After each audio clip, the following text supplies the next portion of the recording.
181. The Laughing God's Gift. The right to use the webway. The harlequin standing before him was unusually deferential, almost humble. It was not the swagger one associated with the clown troupe. These harlequins, also called the flower sprouts, were the laughing god's remaining Eldar servants, devotees of the god of freedom. Unlike other Eldar, they did not need soul stones or torment others to shield their souls from Slanesh.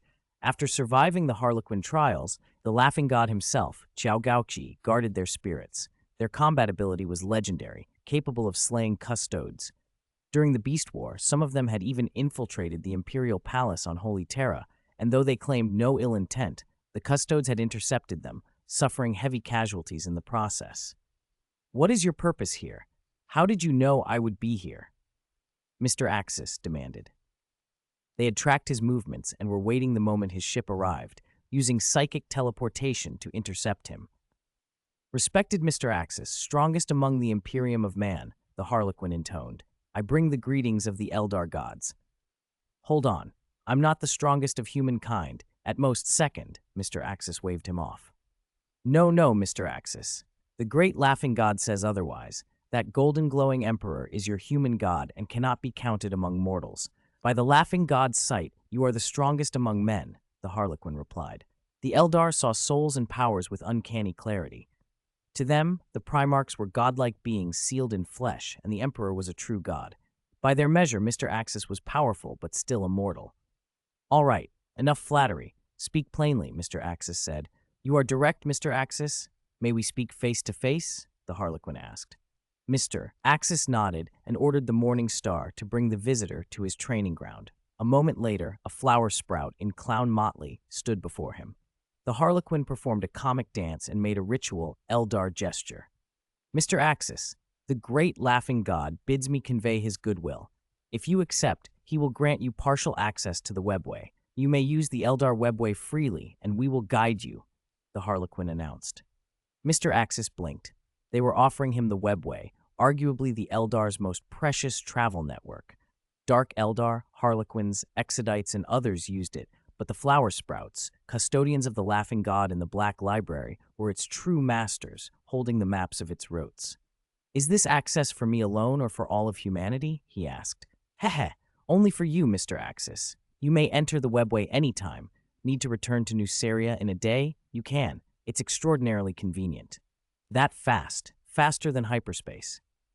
For races that invented the webway, hyperspace is antiquated. The webway is faster," the harlequin said. "It's a generous gift," Mr. Axis said, but his voice sharpened.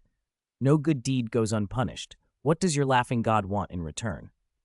"Mr. Axis, the great laughing god witnessed the battle you fought in the webway ruins against the Lord of Mankind. He saw your power and respects the strong," the harlequin said. The laughing god's vision had watched Mr. Axis push a godlike rival to the brink, astonishing to Eldar eyes. "Is your laughing god offering himself as an opponent?"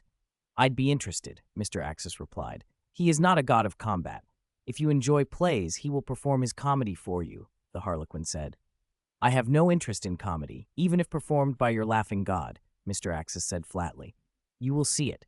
It will be the greatest comedic performance in the galaxy, an ultimate, deadly joke. All life will be its audience, you included," the harlequin proclaimed, rhapsodic. Mr. Axis suspected the ultimate joke would not go the way the laughing god imagined, and he kept his skepticism to himself. He steered them back to business. "What exactly does your laughing god want? I won't accept his gift for nothing." "The laughing god requests a small favor. 1,000 years past, the Eldar spawned a mighty chaos god. It devoured most of our pantheon, save the laughing god, the god of war, and the life goddess, and slew over 90% of the Eldar. Since then, our souls have been tethered to that monstrosity. Our essences are slowly being consumed. The power you possess, brought from other worlds, might be the key to saving our people," the harlequin explained. Mr. Axis's eyes narrowed. Another world, so the laughing god had divined his origin. It wasn't implausible. The Emperor perhaps had guessed as well, but never said. "So your master investigated me thoroughly. You give me webway access to gain my help?" Mr. Axis asked. "You misunderstand. Webway access is only a goodwill gift. If you agree, the laughing god will offer other rewards that will not disappoint," the harlequin said. Mr. Axis was intrigued. The webway alone was priceless, far faster and more reliable than the hyperspace engines the Morning Star was developing. If the Laughing God had more to offer, he wanted to know what. "How would I use the webway?" he asked. "If you accept, I will accompany you. Tell me when you need passage and I will take you to the nearest gate. From there I can lead you anywhere in the galaxy. There is no place we Eldar do not know, and I will do this only for you," the Harlequin replied. "We humans don't take kindly to Xenos following us. You can't tail me and blend in," Mr. Axis said. "We of the Space Circus have disguises. If you wish, I can hide at your side," the Harlequin said, producing a playing card patterned like a clown. He slapped it over himself, and in an instant the 2-meter-tall Eldar shrank and reshaped into an ordinary-looking human, roughly 1.8 meters tall. "How is that? I can serve as your advisor. If you do not expose me, no one will discover my true nature." "You have tricks," Mr. Axis conceded. "Very well, I accept your Laughing God's gift." A hidden Harlequin within the Legion could be useful as a mortal commander, or as counsel. "Then let us proceed. Please follow me, Mr. Axis. I will take you to the Black Library to speak with our Laughing God personally," the Harlequin said, gesturing. The Laughing God intended to meet this important human in person. The webway access had been merely the first gesture of sincerity. "I can speak with your god, but not immediately. My companions will arrive in this star sector shortly. After we finish our business here, I will meet him," Mr. Axis said. "By our calculation, your companions will reach this sector in about 3 days, and it will take at least 5 days to reach this particular star system. It takes us roughly half a day to get to the Black Library. The meeting itself should not last long," the Harlequin replied. Their timing was precise, everything under the Laughing God's control. "Lead the way," Mr. Axis said, shrugging. He would willingly enter the Dragon's Den, especially one that housed the legendary Black Library. They boarded a small transport, left the Morning Star, and passed into a vast portal of light. Like the webway voyage Mr. Axis had once taken with the Emperor, this passage was a realm of strange, dazzling colors, less a tunnel and more a living hyperspatial dimension. Air and gravity existed here, so no protective equipment was required. A Harlequin ship led the way through a maze of passages. "Follow our ship, Mr. Axis. The webway is intricate. There are hidden routes and shortcuts. Lose your way, and you may wander for thousands or even tens of thousands of years," the Harlequin warned. "I will follow," Mr. Axis said. It was easy to see why even the Emperor coveted the webway. It was faster, safer, and far more precise than any hyperspace drive. But mastery required knowledge and maps, the kind the flower sprouts kept. After hours of travel through the convoluted webway and several bright portals, they arrived before a colossal black structure, vast as a planet, the Black Library. "We have arrived, Mr. Axis. The great Laughing God has been awaiting you," the Harlequin announced. A dozen flower sprouts escorted him into the fortress. Inside, a towering clown 4 meters tall, clad in red and black, bowed low. "Welcome to the Black Library, visitor from another world. Your presence illumines this humble place," the Harlequin said. "Thank you for your generous gift, great Laughing God," Mr. Axis replied. As he stood there, he realized the being before him was not wholly physical. The clown's presence shimmered with warp energy, an entity of spirit and mirth rather than ordinary flesh. The gods of the warp have no true physical form in the real universe. They can act there in only 2 ways. The first is by manifesting an avatar, a death god avatar, a war god avatar, but the stronger the being, the harder it is to shape such a vessel. At the level of the chaos gods themselves, their greater demons are, strictly speaking, their avatars. These greater demons have even developed self-awareness and operate as independent entities. The second method is to choose a mouthpiece, a devout believer whose body the god's consciousness can possess. But the Laughing God before him was doing neither. He was neither an avatar nor a possessed believer. This was another form altogether, the Laughing God's true body, condensed here because the Black Library sits in the webway, that in-between layer where warp energy can be given enough of a foothold to form something substantial. The Laughing God smiled, waved an elegant hand, and a huge dining table bloomed into being before Axis. Clown troop members materialized in orderly ranks, setting plates heaped with delicacies upon it. Come, don't be shy, my honored guest. I know you have an appetite, so I prepared some special things for you. The laughing god's grin was an odd thing. Beneath the mirth, the eyes were sharp.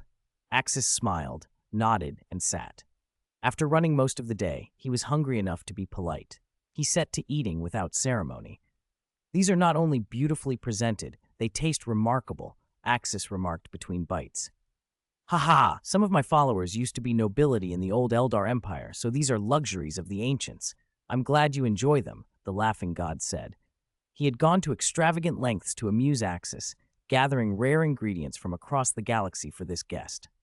Axis ate, largely ignoring the laughing god, and a short silence grew. Mr. Ha, Axis, the laughing god said finally, enjoy your meal while my troupe performs a grand Eldar opera for you. Axis gave a slight nod and a welcoming gesture. The laughing god waved his hand, and the Harlequins assembled. Their play was titled The Fall of the Eldar Gods. The stage unspooled Eldar history like a space opera, the birth of the Eldar gods, the war in heaven, the old ones, the Khitan, the rise of the Necrons, an empire reigning 60 million years, gods among them, an era in which mortals and deities lived side by side. Kayla Mensha Kane encountered the Eldar, who would slay him. The life goddess and her spouse were attacked, their children threatened with slaughter, and then imprisoned. The fire god begged the war god for mercy, offering 500 master-forged swords.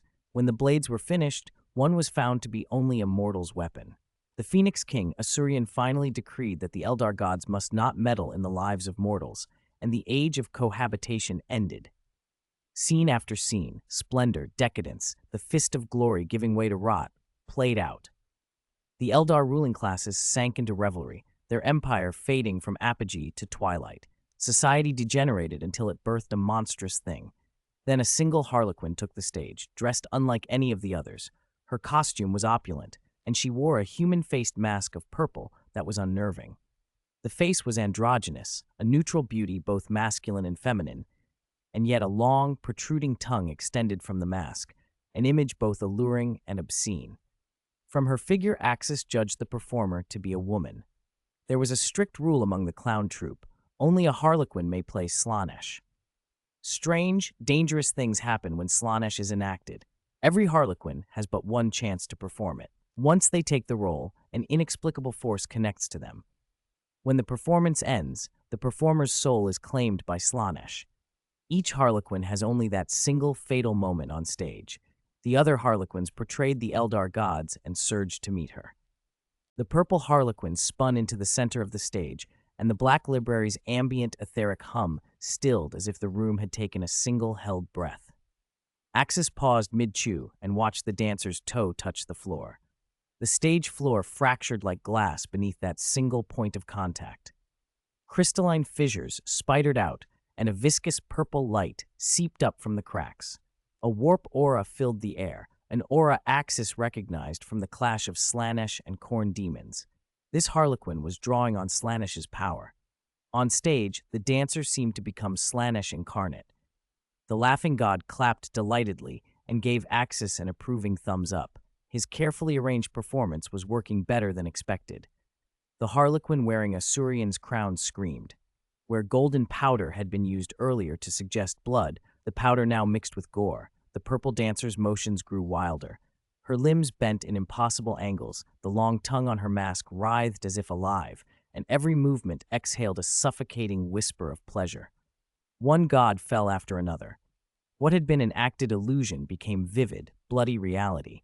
Axis felt as though he was witnessing the true slaughter, as it had happened when Slaanesh tore the Eldar gods down. The scene was intoxicating and unsettling in equal measure. Axis set down his utensils and turned to the laughing god. "Ciao Gauchi, isn't your performance getting out of hand?" he asked. The laughing god kept his exaggerated grin, though the eyes beneath his mask flickered. "Art has a price, esteemed guest. Besides, this is a real staging." Axis only sneered and looked back to the stage. The purple Harlequin had lost all control. Purple tendrils of warp energy extended from her limbs like living tentacles, snaking around any Harlequin who came near. The actors' screams were no longer Eldar accents, but something else, warped, inhuman. Their bodies began to mutate. Lewd sigils crawled across skin. bones twisted into obscene forms. Where the performance had been stylized before, now it turned nauseatingly literal. "This Harlequin has overreached," Axis said, rising slowly. If the Laughing God let this continue, a true avatar of Slaanesh might be summoned, if not Slaanesh entirely, then at least a fragment strong enough to rend the place apart. The Laughing God's voice took on a showman's relish. "Harlequins are unique. When one decides to play Slaanesh, the connection is already there. The Harlequins playing the Eldar are sacrifices, offerings. When the curtain falls, not only will the main performer be taken, but all the troupe will perish. For this special opera, my actors consented to be laid out from the first moment." Axis frowned. "Then why stage this? You could have told me the history in words instead of risking." "This is their first rehearsal, their first, and perhaps their last performance," the Laughing God interrupted.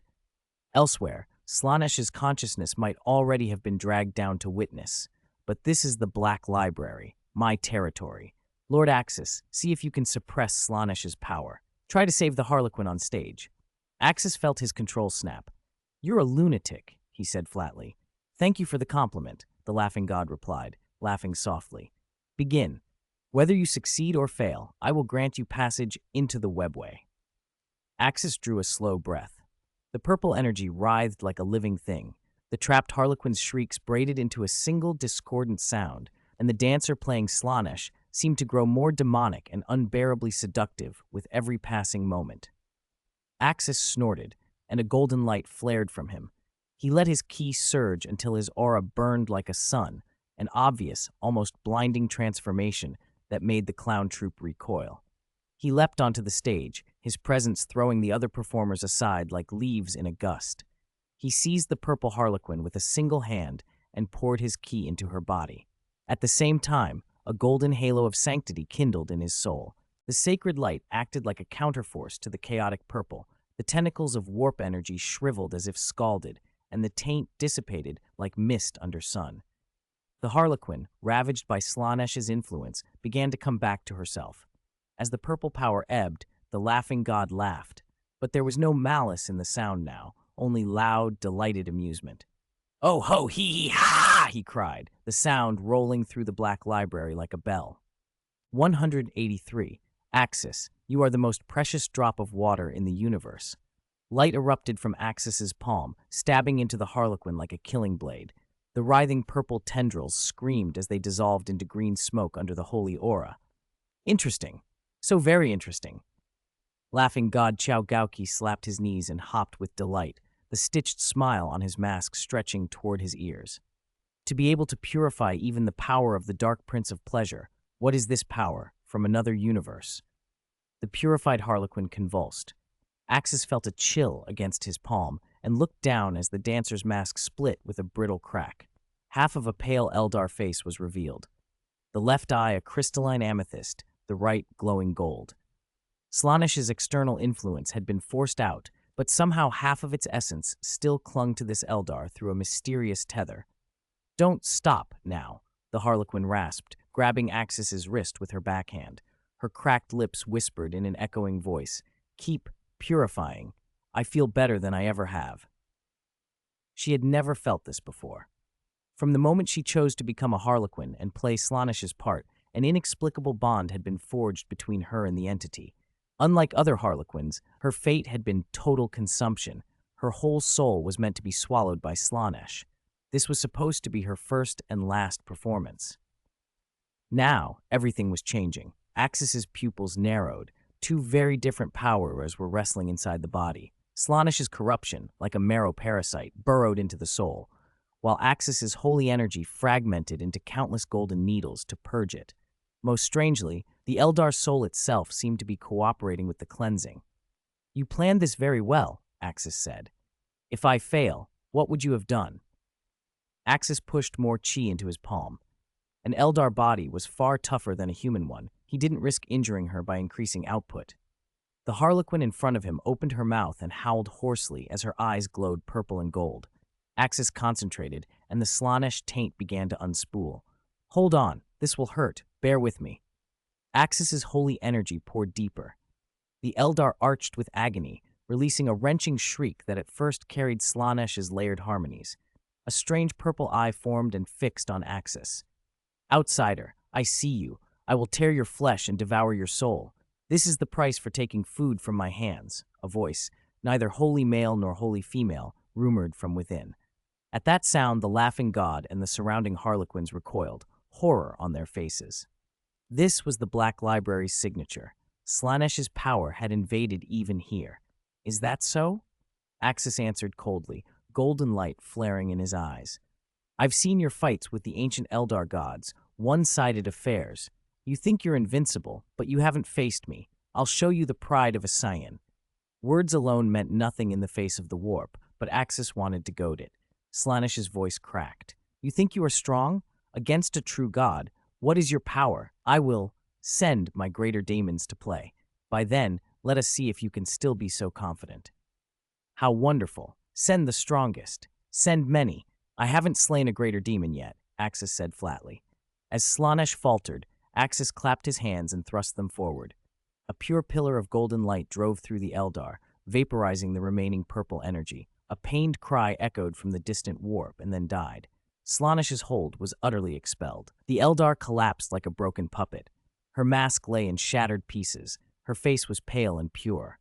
Her mismatched eyes had both returned to the Eldar's characteristic emerald, though a faint crystalline glimmer lingered in the left pupil. I'm still alive?" she whispered, the eerie echo gone. She trembled as she touched her face, disbelief and gratitude trembling in her voice. The laughing god circled her, his expression shifting until it settled into a weird, triumphant smile. "What a magnificent performance. A harlequin reborn, a script rewritten, history will be rewritten." One of the troop gently helped the woman to her feet, noting the remarkable calm in her psychic signature, an almost impossible thing for harlequins who constantly danced with Slaanesh.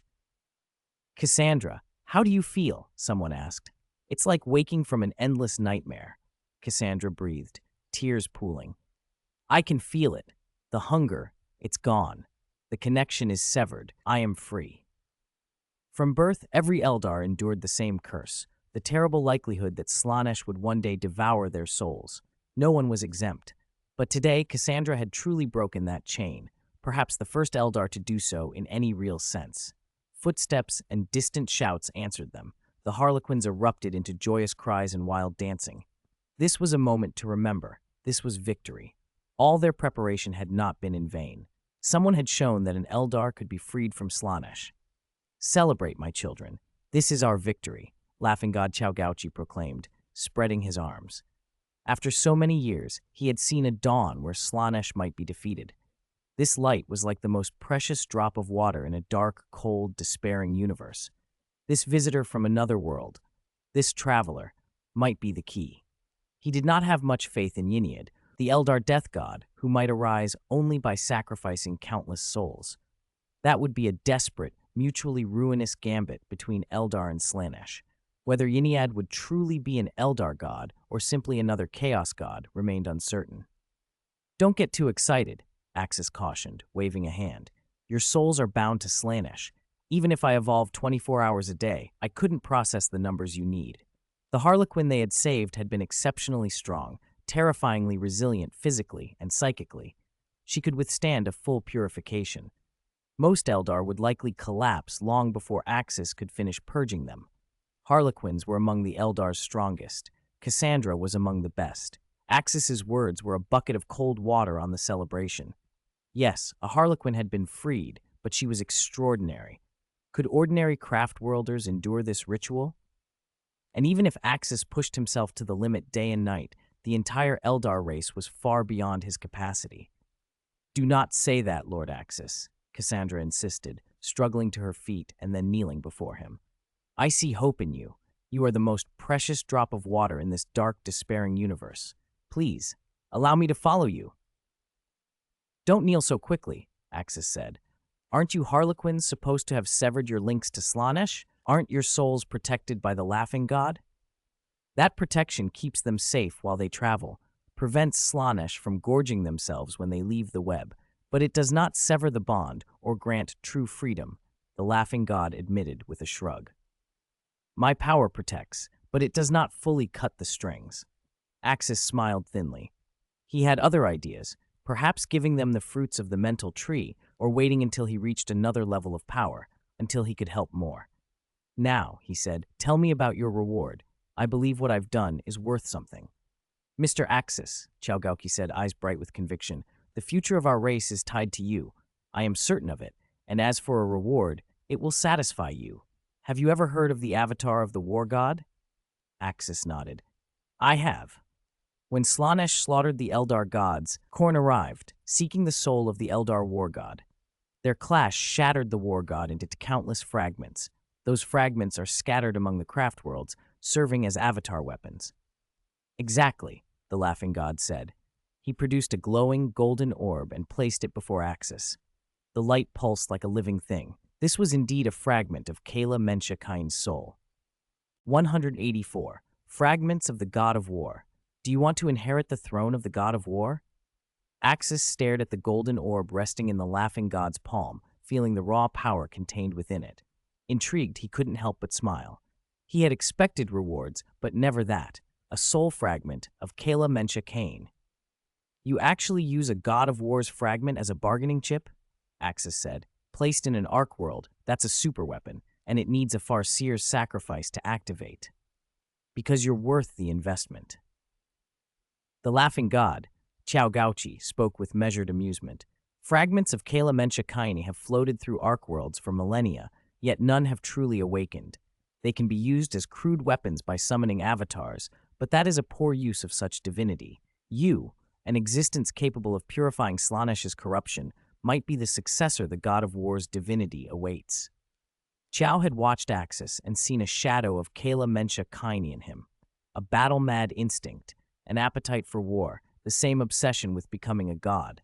It made offering the fragment logical. Axis's own path to absorbing the God of Destruction's energy demanded a godly transformation, a Super Saiyan god, super blue-level ascension, the only route that promised a real chance against the four Chaos gods. Axis took the yellow orb from Chao's hand and probed it with his psychic power, searching for any lingering consciousness. He wanted the power, but he did not want to be a vessel for someone else's resurrection. There was no faint awareness within the fragment. It was inert. Rest assured, Mr. Axis, Chao said. I have not tampered with it. Do you know of gene seed Primarchs? They are lesser gods the human emperor forged by fusing soul fragments of human gods. Kala Mensha Kain is utterly dead. He will not come back. The god was shattered, his fragments scattered across arc worlds. Only the sacrifice of an Eldar Farseer can animate a fragment into an avatar. But the god is gone. Axis nodded. I accept the fragment. I don't like owing debts or taking things for free. I'll do something in return. I'll purify 100 Eldar who can be truly freed. Better yet, let those purified Eldar interbreed and pass on immunity. If their descendants inherit that resistance to soul-sucking, when the older generation dies and a new one rises, the Eldar might escape Slaanesh's hold. Chiao laughed until the harlequins around them showed faint, helpless smiles. Ha ha! Mr. Axis, you don't think this is a hereditary blood disease, do you? Soul-sucking isn't passed through the blood. I'm grateful for 100 freed souls, but it won't solve the root cause. Slaanesh has a metaphysical link to the whole Eldar race. From the moment an Eldar is born, they form an inevitable bond with that monster. Unless they are not Eldar by birth, no one can avoid it. So the only way to end the soul-sucking, aside from my purification, is... Axis made a throat-slitting gesture. Exactly. Cassandra, the harlequin at Chiao's side, answered. Only by slaying the monster born from our race can the curse be lifted. Otherwise, nothing will undo the link. Chiao nodded. He explained the bleak dual hope the Eldar had carried for ages. One was the birth of Yniad, the Eldar god of death, who could be born from within Slaanesh if the entire Eldar race were consumed, and who might then destroy Slaanesh. But that required the entire race's annihilation, and even then, Yniad's birth was not guaranteed. The other was a subtler gambit, the laughing god's great deadly joke. Keep the Eldar alive enough that Slaanesh will not allow their total extinction, thus preventing Yniad from arising, looping fate around itself. Axis's arrival offered a third path, a human god of war who could stand against Slaanesh and cut him down. If Axis rose to that power, he He could kill Slaanesh outright and free the Eldar from their torment, and strike back at the 4 Chaos Gods who also plagued humanity. You don't need to sell me on it, Axis said. Slaanesh is already on my list. Ha! That's a comfort. Chow clapped his hands. Cassandra wishes to follow you. Let the Harlequin who escaped Slaanesh's hold accompany you. A Harlequin's skill is among the troop's best, second only to the troop master, and now that she is free, her psychic power is unhindered. She will be useful by your side. If Axis couldn't redeem Cassandra, Chow would have sent another Harlequin to serve Axis as an investment. But if Axis could break the Eldar's link to Slaanesh, everything would change. He would be more than an investment. He would become the Eldar's hope. Fine, Axis said. Whoever follows me is fine, as long as they can open the webway. Thank you for your trust, Lord Axis. Cassandra knelt and pledged herself. Chiao dismissed the Harlequins and asked Axis to stay. There is one thing I must warn you of. Never underestimate the 4, he said. Their power exceeds imagination. You must remain vigilant. Axis nodded. Though his key and his golden halo were potent against warp energy, and his soul had strong holy attributes, he knew the Chaos 4 were the ceiling of power in this universe. I won't underestimate them. That eases my mind. Chiao smiled. The Black Library contains records on the weaknesses of Slaanesh's greater daemons, Khornes, Nurgles, and Tzeentches. If you want, I can share that knowledge with Cassandra so she can teach you how to banish them more effectively. Knowledge is fine, Axis replied, but I prefer something simpler. Pulverize them. Chow laughed. Mr. Axis, you are amusing. It's not a joke. I plan to crush them with absolute power, Axis said with unshakable confidence. Very well. That is your style. Chow shrugged, indulgent. Over the next 3 days, Chow took Axis through the Black Library, and Cassandra and other Harlequins transcribed numerous psychic tomes for him. The spells and knowledge would help resist warp incursions and target space demons. In that time, Axis used his purification to free 12 Harlequins, 4 per day, a grueling process that only the best Eldar could survive. Most Eldar would have died halfway through, but the Harlequins barely met the standard. The Laughing God could send more suitable candidates whenever Axis was ready to continue. On the day of departure, Chow presented Cassandra with a finely worked, ancient Eldar sword. Cassandra, this was forged by the god of fire and was once among the weapons given to Kyla Menshikain.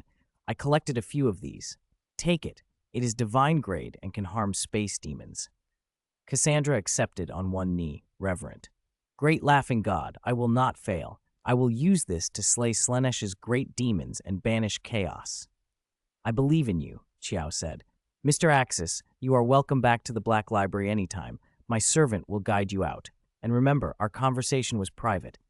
Axis gave a small nod, then took 3 red fruits from his small ship and handed them to Chiao. These are spirit tree fruits, a specialty from my universe. They increase life force. You can consume them or share them with your troop. Chiao brightened. I saw you grow one. I was surprised. They are potent, but I am a subspace god. I have no physical form. I don't know if I can eat them. You can try, Axis said. Everything is energy. The fruit is concentrated life energy. If you can absorb it, excellent. If not, give it to your Harlequins and have them use it cautiously. The life energy inside is powerful. Chow's eyes gleamed at that. The fruit was pure energy. Perhaps he could take it. Either way, it was a gift that might tip the balance in the coming war. 185. The Division of the Warp Subgods. Information about the Great Devourer. You're right, Mr. Axis. If it's pure life energy, then it will indeed benefit me. I'm also a god of order in the warp, said Laughing God Chow Gaoki, nodding and stroking his chin. A god of order. Are there other differences among the gods of the warp? Axis asked, curiosity edging his voice. Of course. The gods of the warp are not all the same. The strongest, naturally, are those 4 bastards, the 4 chaos gods. They embody ruin, depravity, hatred, greed, and darkness. But aside from those 4, there are many other gods, our Eldar gods, and gods born from the faith of various mortal races. We call them minor gods. Their strengths vary wildly. A powerful minor god can rival one of the 4 chaos gods, while a weak one couldn't even beat you mortals.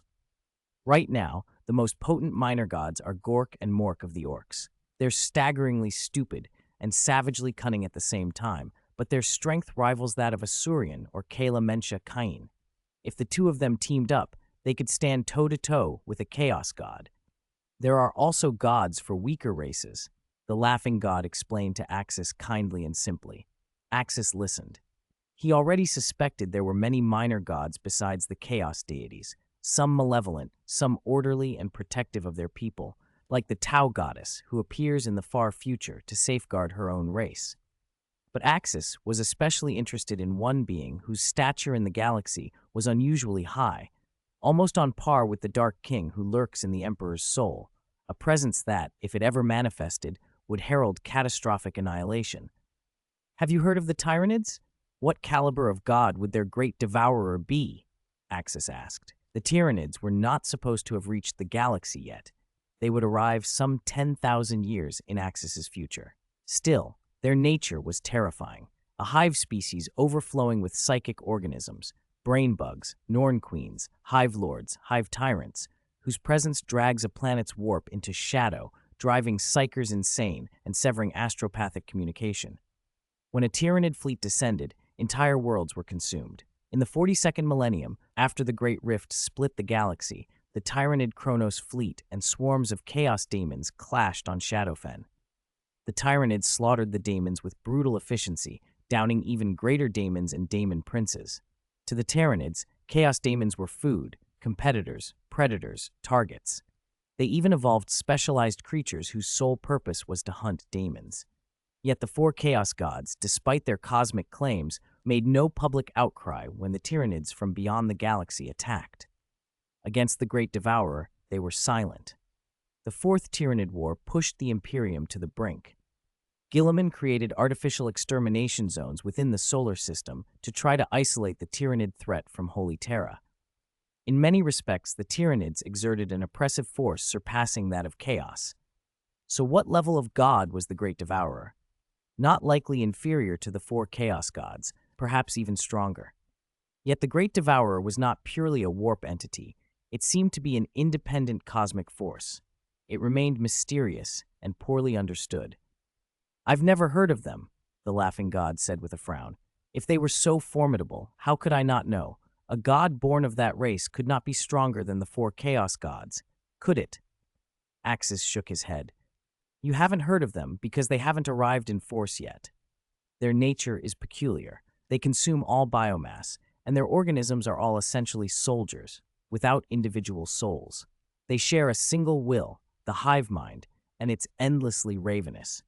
Their genetic engineering is unparalleled. They create countless cannon fodder organisms and adapt with frightening speed. Their numbers and efficiency can outmatch even the orcs, and their tactics range from overwhelming frontal assaults to cunning ambushes. No race has absolute dominance over them. The laughing god's frown deepened. If such a race existed and could rival the orcs, then a god born from them would be far from weak. How did you learn of this race? The laughing god asked. I have intelligence channels, Axis said. Whenever they descend on a planet, they cast a warp shadow that warps the local warp energy. Astropathic messages can't be sent. They also deploy genostealers, insidious infiltrators. Once they infect a population, those infected go into a fervor to reproduce. Their offspring carry Tyranid traits. Genostealers are powerful psychers and act like beacons, guiding hive fleets. They're bald, grotesque, and worship four-armed entities, forming cults in anticipation of an ascension. I almost mentioned the four-armed emperor, but I held back. You're not mistaken? The laughing god muttered. If this is true, then the Great Devourer's power would at least rival the four chaos gods and possibly exceed them. A harlequin nearby, who had been listening, spoke up. Great laughing god, Lord Axis, while we have no record of a full Tyranid incursion, we do have intelligence matching Lord Axis's description of genostealers. Oh, tell me, the laughing god said, leaning forward. It was found on an Eldari craft world at the galaxy's edge. An Eldar exploration team there had been corrupted. They matched the description, bald, possessing psychic power, some showing insectile mutations, and a cult devoted to a four-armed god and a day of ascension that promised their god would come to claim them. We believed it to be a biological contagion that twisted them, the harlequin explained. The patriarch of that cult had been strong, but most members were mere twisted half-breeds. "How did you deal with the cult? When was this?" Axis asked urgently. "If humanity faced the Tyranids now, they might still have a chance, at least against the Vanguard." The Imperium of the 30K was stronger than in the 40K, and these things showing up on the galaxy's outskirts this early was alarming. "Lord Axis, we purged the cult completely when we discovered it. That was about 100 years ago," the Harlequin replied. "The Eldar cherish their bloodlines. When they found such abominations, they eradicated them without hesitation. They had been on an arc, and when the entire cult had risen up, the arc's power system had been destroyed. By the time they arrived, few Genestealers remained alive, which was why they had won so easily." The Harlequin in front of Axis and the Laughing God recounted the whole incident. Overall, it had been an unexpected turn of events. "We estimate that before the battle began, the Eldari aboard this ark must have discovered those parasites," another Harlequin said. "Realizing they couldn't win, they destroyed the ship's power systems and left the monsters stranded in the void." "Well done. Next time you encounter this Genestealer strain, eliminate them immediately," Axis said. It had been a string of accidents that prevented the Tyranids from detecting the psychic signals from the Genestealers. Otherwise, the Tyranids' arrival in the galaxy might have happened earlier, though not much earlier. They had been drawn by a beacon from the Second Empire during the Great Heresy and still taken 10,000 years to reach the galaxy. Only a vanguard had arrived. The main fleet would likely never reach them. If it had, the other races wouldn't stand a chance. In fact, Axis believed the Tyranid threat rivaled the four Chaos Gods. The swarm sought to consume all organic matter in the galaxy, even planetary cores. If the Tyranids devoured the galaxy, where would the Chaos Gods get the negative emotions and the souls their daemons fed on? When the Tyranids discovered that Chaos daemons were composed entirely of warp energy and provided no biomass, they formed fleets specifically to hunt daemons. And yet, the Chaos Gods had shown no real reaction. Axis found it absurd. The Tyranids realized the Chaos were enemies and came to fight, even to take away their prey, and the Chaos simply did nothing. That lack of response made him certain the Tyranid threat was at least as great as the influence of the Four. "We need to watch this species," the Laughing God said. "If you find anything else about them, report it to me immediately." "We understand," the Harlequins chorused. "We will keep a lookout and inform you of any information. We will part ways here." "Until next time, Laughing God," Axis nodded, then returned to his transport with Cassandra. A small troop of Harlequins guided them through the webway. 7 hours later, they reappeared in the agreed star system. Only 4 days had passed since Axis had left, and there was still no sign of the human fleet. He returned to the Morning Star and bid farewell to the Harlequins. "Welcome back, Father," the ship's virtual image said as Axis stepped aboard. "This is Cassandra," he said, indicating the Eldari Harlequin at his side. "She'll be joining the crew. Register her and prepare suitable accommodations." "I understand, Father. Registering now. Welcome to the Morning Star, Miss Cassandra." Cassandra stared at the ship's avatar with curiosity. You're an artificial intelligence? No, that's not right. You have psychic power. You're a machine spirit." Morning Star answered politely. "I was once an artificial intelligence. With Father's help, I have been shaped into a machine spirit." Cassandra frowned and glanced at Axis as if to protest, then held back. Axis smiled. "Don't worry, she's a highly advanced machine spirit, a life form I fashioned with my psychic power." Morning Star shared a special warp bond with Axis, a connection like the bond between a gene father and his offspring, so Axis had no fear of betrayal. Cassandra nodded and said no more. "During my absence, did you gather any intelligence on that Xeno-civilization?" Axis asked at the control panel. "What is their level of development? How viable is their homeworld?" "Father, I sent scoutcraft," Morningstar replied. "Their civilization is primitive, possibly pre-civilized. Their intelligence appears low. Physically, they are grotesque from a human aesthetic, slimy, soft-bodied like giant slugs. Their planet is covered in corrosive, acidic slime. That substance doesn't seem harmful to their native life, but it's highly corrosive to other materials. Steel alloys would be quickly eaten away. The atmosphere is toxic to humans. There are no other life forms on the surface. They reproduce by splitting off parts of themselves to form new individuals. A display showed the planet, a churning surface of green, blue, and red gelatinous organisms, periodically fighting and devouring one another. No sign of vertebrate life or flora. No wonder they'd recommended exterminatus. The planet held no value for transformation, though the gas giants' moons nearby might be useful as forge worlds or hive world candidates. As is often the case, local life would be a nuisance to future settlers, and preemptive destruction was common practice. "They are disgusting," Cassandra said, watching the screen. "It's not a world suited to anything but those soft-bodied things." "Morning Star, what about the planet's vitality? Could we plant a mental tree there?" Axis asked. He cared little for other considerations. His priority was the planet's life energy. If it proved poor, he would use second-generation seeds and save his precious first-generation seeds for a better world. He had hundreds of second-generation seeds and only a few dozen first-generation ones. "I've done a comprehensive analysis," Morningstar said. "Its vitality is higher than the planet we discovered before. The biomass on that surface is likely in the tens of billions. Some of the acidic substances themselves show strong living energy. Overall, its vitality is superior to where we first planted. In that case, we go now. We will proceed with exterminatus," Axis decided. "Father, aren't you waiting for your human companions to arrive?" Morningstar asked. "No, they'll come with a large fleet, and I don't want too many mortals witnessing a mental tree growing. I'll plant it now, harvest the fruit, then destroy the world afterward." "I understand, Father." Moving to the target planet, Morningstar descended to orbit. Axis donned heavy protective power armor and landed. He took the first-generation mental tree seed and set it into the soil. Then, drawing upon his power, he pushed himself into full strength, Super Saiyan full power, and charged the seed with his ki.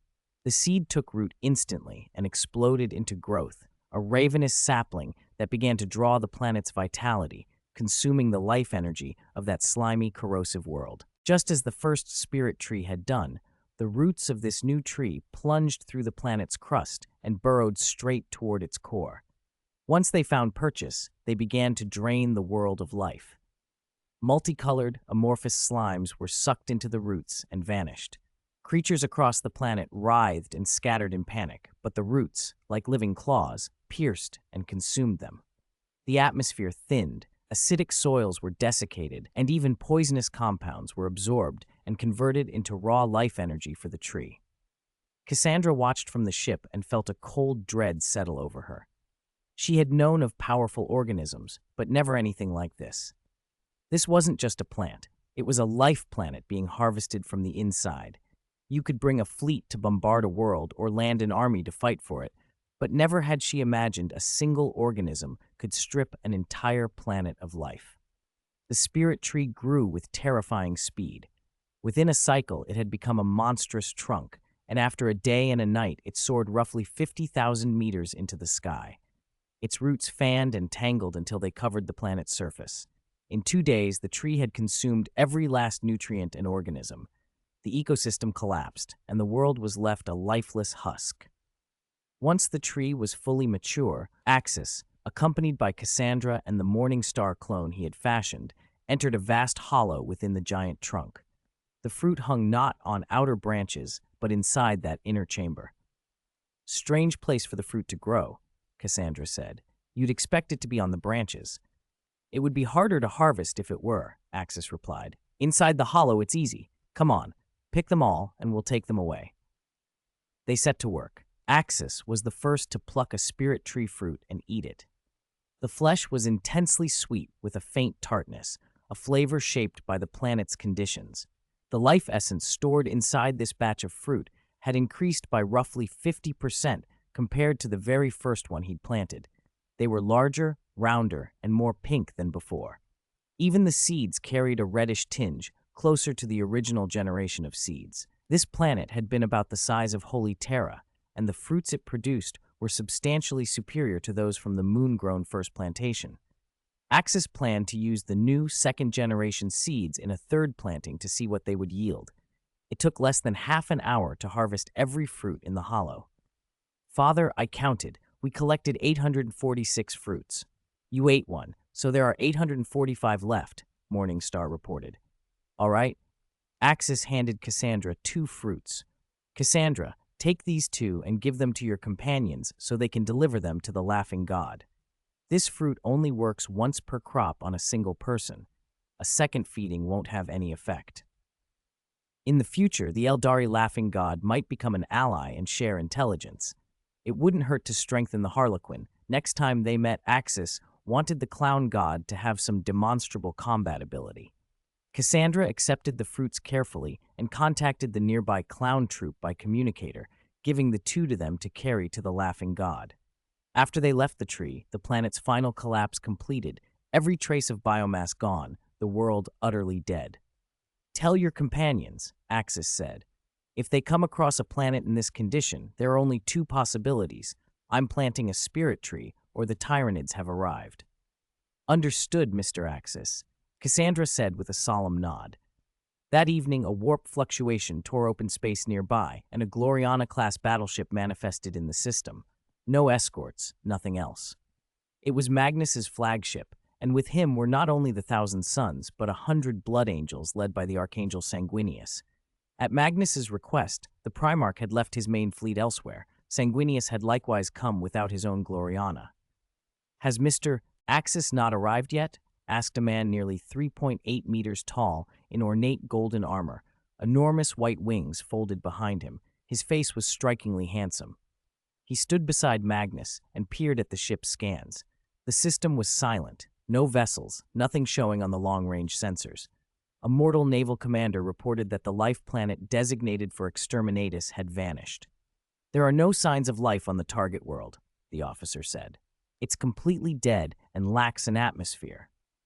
Magnus shared a look with Sanguinius. This is strange, the mortal commander pressed. It's normal, Magnus replied quietly.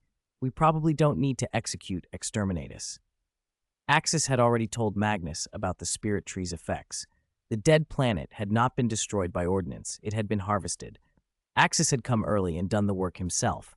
To keep the operation secret, he'd brought only his own vessel, leaving his legion elsewhere. Even Sanguinius's fleet had been left behind. The Primarch and a small contingent had simply traveled aboard Magnus's ship. Magnus, has Axis already arrived? Sanguinius asked. He should have. Magnus waved a hand and led Sanguinius to a private chamber. The 2 had barely closed the door when a psychic ripple announced a new presence. Axis had teleported aboard via psychic means. Sanguinius started and instinctively reached for a blade before Magnus gestured to show there was no danger. "Ha ha! What a flamboyant entrance," Magnus said with a smile. "Axis, you beat us here." Axis bowed slightly. "I preferred to keep things quiet. Nice to meet you. I am Axis, the Geneseed Primarch of the 12th Legion." Sanguinius inclined his head in respect. Sanguinius, Geneseed Primarch of the Blood Angels, 9th Legion. The other Primarchs usually addressed one another as brothers, but Sanguinius used a more formal tone with Axis. Axis had not been born of the Emperor's gene line the way the others were. He had been modified. He had also taken as his wife their nominal elder sister, which introduced a subtle, complicated strain into their relations, equal parts deference and private awkwardness. "You could have had the mortal's memories wiped on your own," Magnus observed. "No need to be so furtive." "I didn't want to trouble you," Axis said. "Better that no explanation ever reaches them.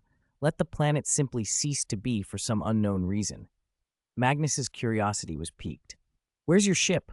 What kind of vessel can hide from the scanners of a Gloriana-class battleship?" Axis smiled. "An ancient super space fortress I happened upon. It's satellite class, about as large as a celestial body. It has excellent stealth, warp capability, and incredible speed. It's parked nearby in physical and radar invisibility." "A relic from the dark age of technology?" Sanguinius asked.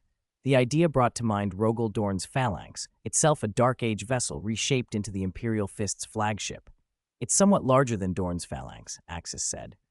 Morningstar had been upgraded repeatedly. Its appearance and scale now far exceeded the warships the Dyed Dan Empire ever built. "Then let's see it," Magnus said. He wanted to judge the craft for himself. Axis nodded, and all 3 vanished psychically back to Morningstar. "Welcome back, Father, and greetings, Primarchs. I am Morningstar." The The ship's virtual interface presented Morningstar as a young girl to the two gene-seed Primarchs. Inside the vessel's sealed rooms, Axis had concealed a Necron and an Eldari Harlequin in a secret compartment that kept them out of visible sensors and away from casual detection. Cassandra's laughing god token could have been sensed under different circumstances, but Axis had taken care that nothing sensitive would be visible to Magnus's psychic scrutiny. The two gene-seed Primarchs frowned as they studied the artificial image hovering before them. It looked exactly like an artificial intelligence. Ever since the Iron Men Rebellion, humanity had sworn never to use AI again. Any surviving AI discovered would be destroyed without mercy. Sanguinius could not hide his concern. "Axis," he said, "this isn't an AI, is it? How can you allow it on the ship?" Magnus shook his head. "No, Sanguinius, it's not an AI life form, it's a machine spirit."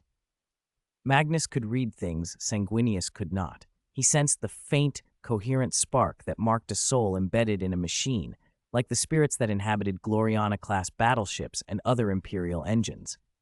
Most machine spirits, even those in colossal god machines like Titans, couldn't speak directly to mortals.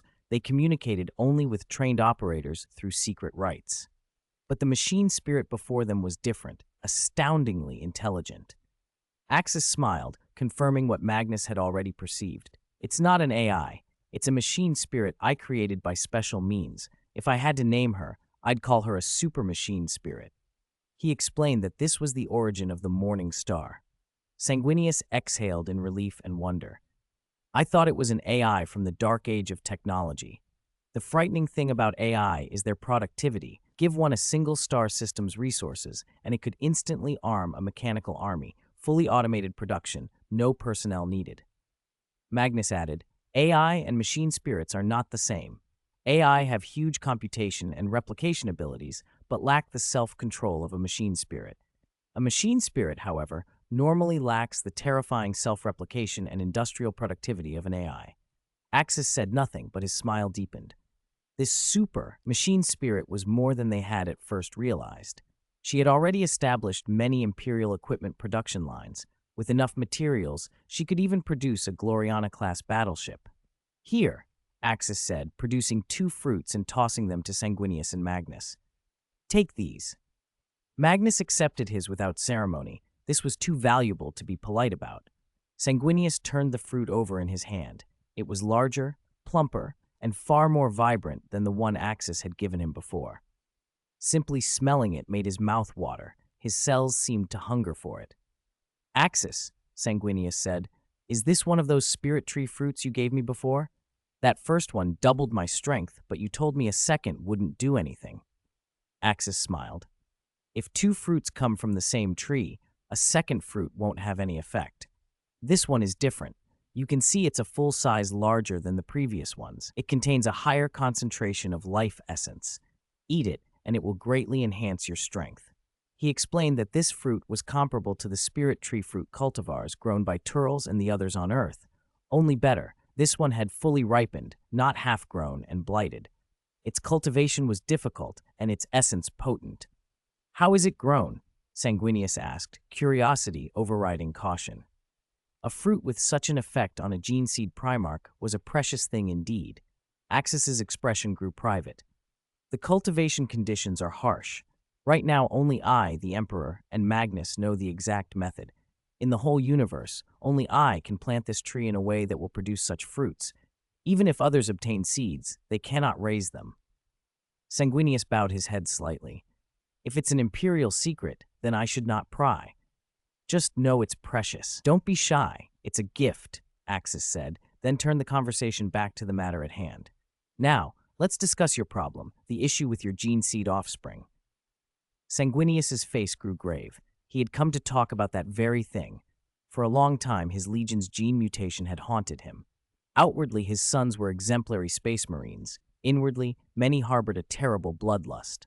A culture of blood drinking had grown among them. Blood wine and mortal blood slaves were an ugly reality. Those who fully succumbed were corralled into the death company and sent on suicidal missions. Horus had been the only one who knew the whole truth and had promised to help. More recently, though, Magnus had seen the problem firsthand.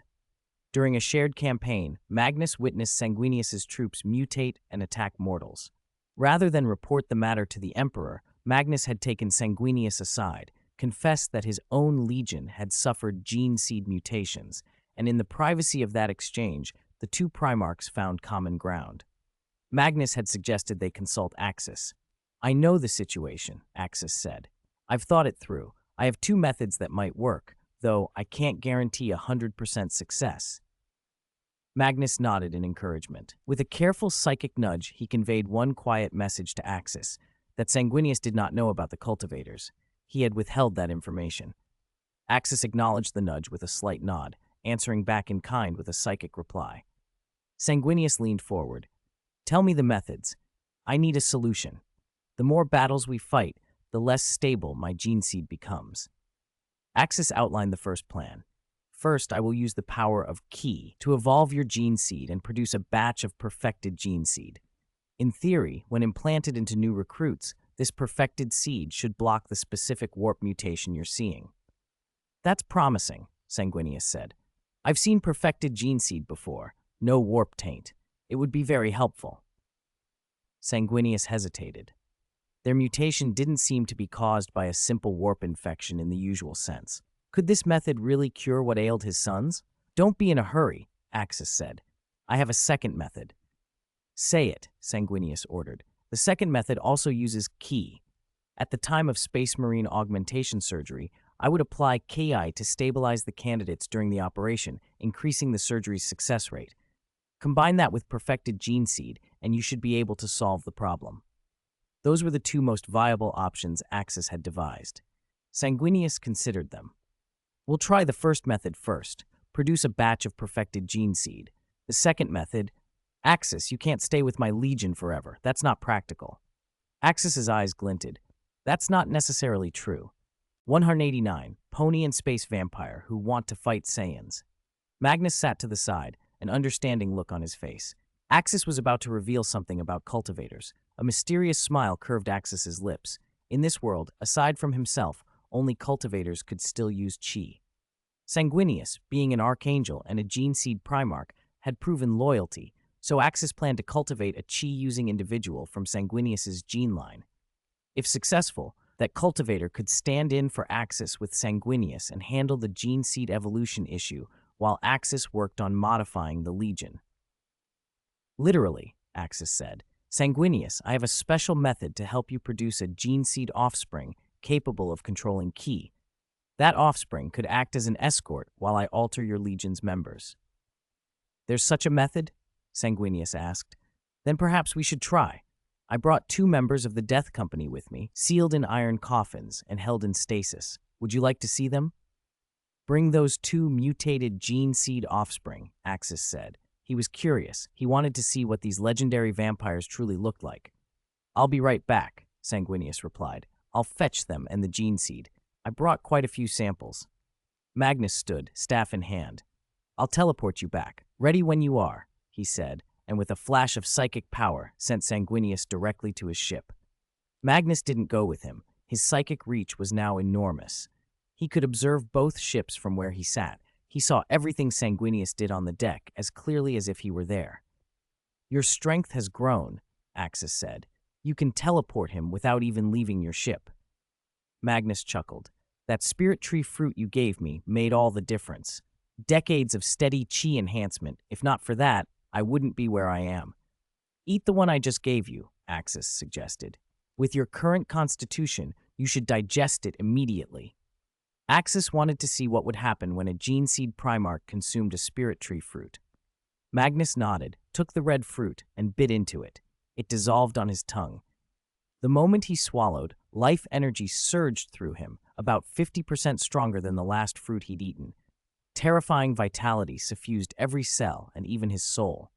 A milky white light suffused his body as his life level jumped by 80%. In raw physical power, Magnus now stood at least 3.5 times the strength of other gene seed Primarchs. "Ha!" Magnus laughed, elated. "I've never felt better. This fruit's enhancement for a Primarch is enormous. I'll reach subspace godhood with a physical body for sure." Axis smiled. "You've become much stronger. I have high hopes for you, Magnus." Once you finish your enhancement and become a subspace god in a solid body, we'll spar. Magnus's eyes shone. I was thinking the same thing. Why don't we test ourselves now? My strength climbs so fast. I want a worthy opponent. If you insist, after we settle Sanguinius's matter, we can use the ship's training room, Axis said smoothly, smelling opportunity. Magnus grinned. Fair warning, I'll use psychic attacks. Otherwise, I can't hope to beat you. His psychic sense had been screaming warnings at him, yet his power had soared. He'd be unhappy if he didn't test it. Even if he couldn't win, he wouldn't lose utterly. I have a gift for you too, Axis said. In the Black Library, I copied a large number of psychic spells from the Laughing God. Treasures of the Eldar, really. Kasha might struggle to learn them quickly. You're the one best suited to practice them. Once you master them, you can teach her, and she can teach others. I look forward to it, Magnus said. They chatted some more until Magnus felt Sanguinius had the preparations ready. His staff glowed blue, and a moment later Sanguinius returned, hauling 3 huge iron coffers. Axis, I'm back, Sanguinius announced. 2 of these contain my mutated gene seed offspring. The other holds 500 gene seeds I brought specifically for you. Open one of the mutated ones, Axis said. Sanguinius deactivated the stasis field on the first coffin and cracked the lid. A creature clambered out, about 2.2 meters tall, its skin a corpse gray. Its ears tapered like Eldar ears. Its eyes burned blood red. 2 fangs jutted from its mouth. Its hands ended in sharp claws. It looked nothing like aristocratic vampires of legend. It was monstrous, cadaverous, like the oldest accounts of vampires on Holy Terra described them. As you can see, Sanguinius sighed, this is what my gene seed offspring looks like after mutation, a ruthless vampire. The creature roared, hungry and feral, scenting living flesh like an animal starved for an eternity. Sanguinius shouted to stop it, but even the Gene Father had no control over the ravenous thing. It lunged at Axis with a bloodthirsty gleam. Axis simply smiled and let loose the overwhelming pressure of a Saiyan. Mid-charge, the vampire froze, then opened its mouth as if unable to believe its senses. Trembling, it looked at Axis with sheer terror, as if Axis were a monstrous god. In the vampire's perception, Axis appeared as a gigantic green-furred great ape, exuding a brutal, destructive aura of bloodlust and savagery. With a mournful cry, it skittered back to Sanguinius's legs, pressed itself against his boots, and whimpered, clinging as though begging for protection. It's good that it knows fear, Axis said calmly. He hadn't even transformed into a legendary Super Saiyan, and the creature was already broken. Sanguinius stared, astonished. I've never seen them show fear. They resemble those legendary vampires, but in theory, vampires are undead, Axis observed. This one has a heartbeat. 190. Archangel. Is the Primarch actually a lesser god of the warp? I find it strange, Sanguinius admitted, a trace of helplessness in his voice. I am clearly a holy archangel, yet my gene seed offspring turn into these bloodthirsty monsters. Let me take a closer look. Axis nodded, stretching out a hand into the void. His chi flared, locking onto the vampire before them, then tugged the creature through the air. The vampire screamed. Axis seized him by the throat and lifted him up. Channeling his chi, Axis scanned the vampire's body. He frowned. His genes have been completely altered. He's no longer human. Subhuman or mutant is more accurate, Axis said. These vampires now showed reproductive isolation from humans. They were not merely diseased, but a different, bloodthirsty species. Axis, can my gene seed offspring still be saved? Sanguinius asked. No, my chi can resist the warp's corrosion, but your gene seed's change is at the genetic level. Once they become this kind of monster, there's no way to cure them, Axis replied, shaking his head. Chi was miraculous, but not omnipotent. It could block the warp's influence in many ways, but it could not rewrite an already corrupted genetic blueprint. Sanguinius sighed. If that's so, then let's try to improve my gene seed. Maybe that's our only chance. Axis knocked the mutated vampire out and handed him back to Sanguinius, then moved to the large iron cabinet where the gene seed sat. Sanguinius stepped forward and opened the combination lock. Inside, rows of fleshy spheres with small barbs lined the trays. Axis placed his palm on the cabinet and infused it with chi. The energy flowed into the tissue, purging what warp taint he could. If one overlooked the bloodthirsty symptoms, Sanguinius's gene seed was actually very good. The Blood Angel's combat prowess was not accidental.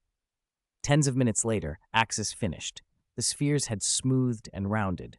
The warp's trace was gone. "All right," Axis said. "I've evolved your gene seed. Theoretically, they're now in their most perfect state and resistant to warp influence.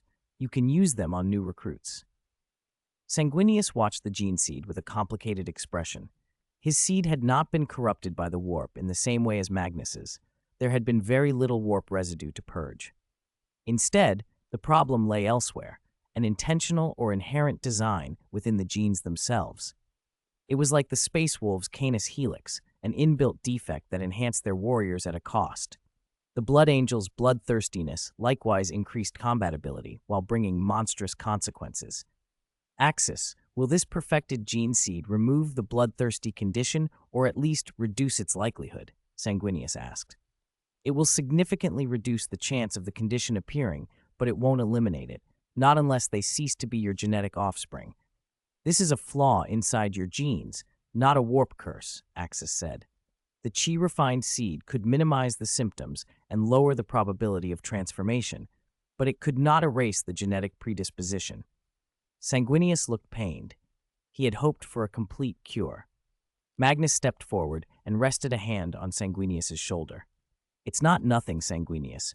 Reducing the chance is valuable. Fewer Death Company episodes, fewer lost lives. You can find other ways to manage the rest."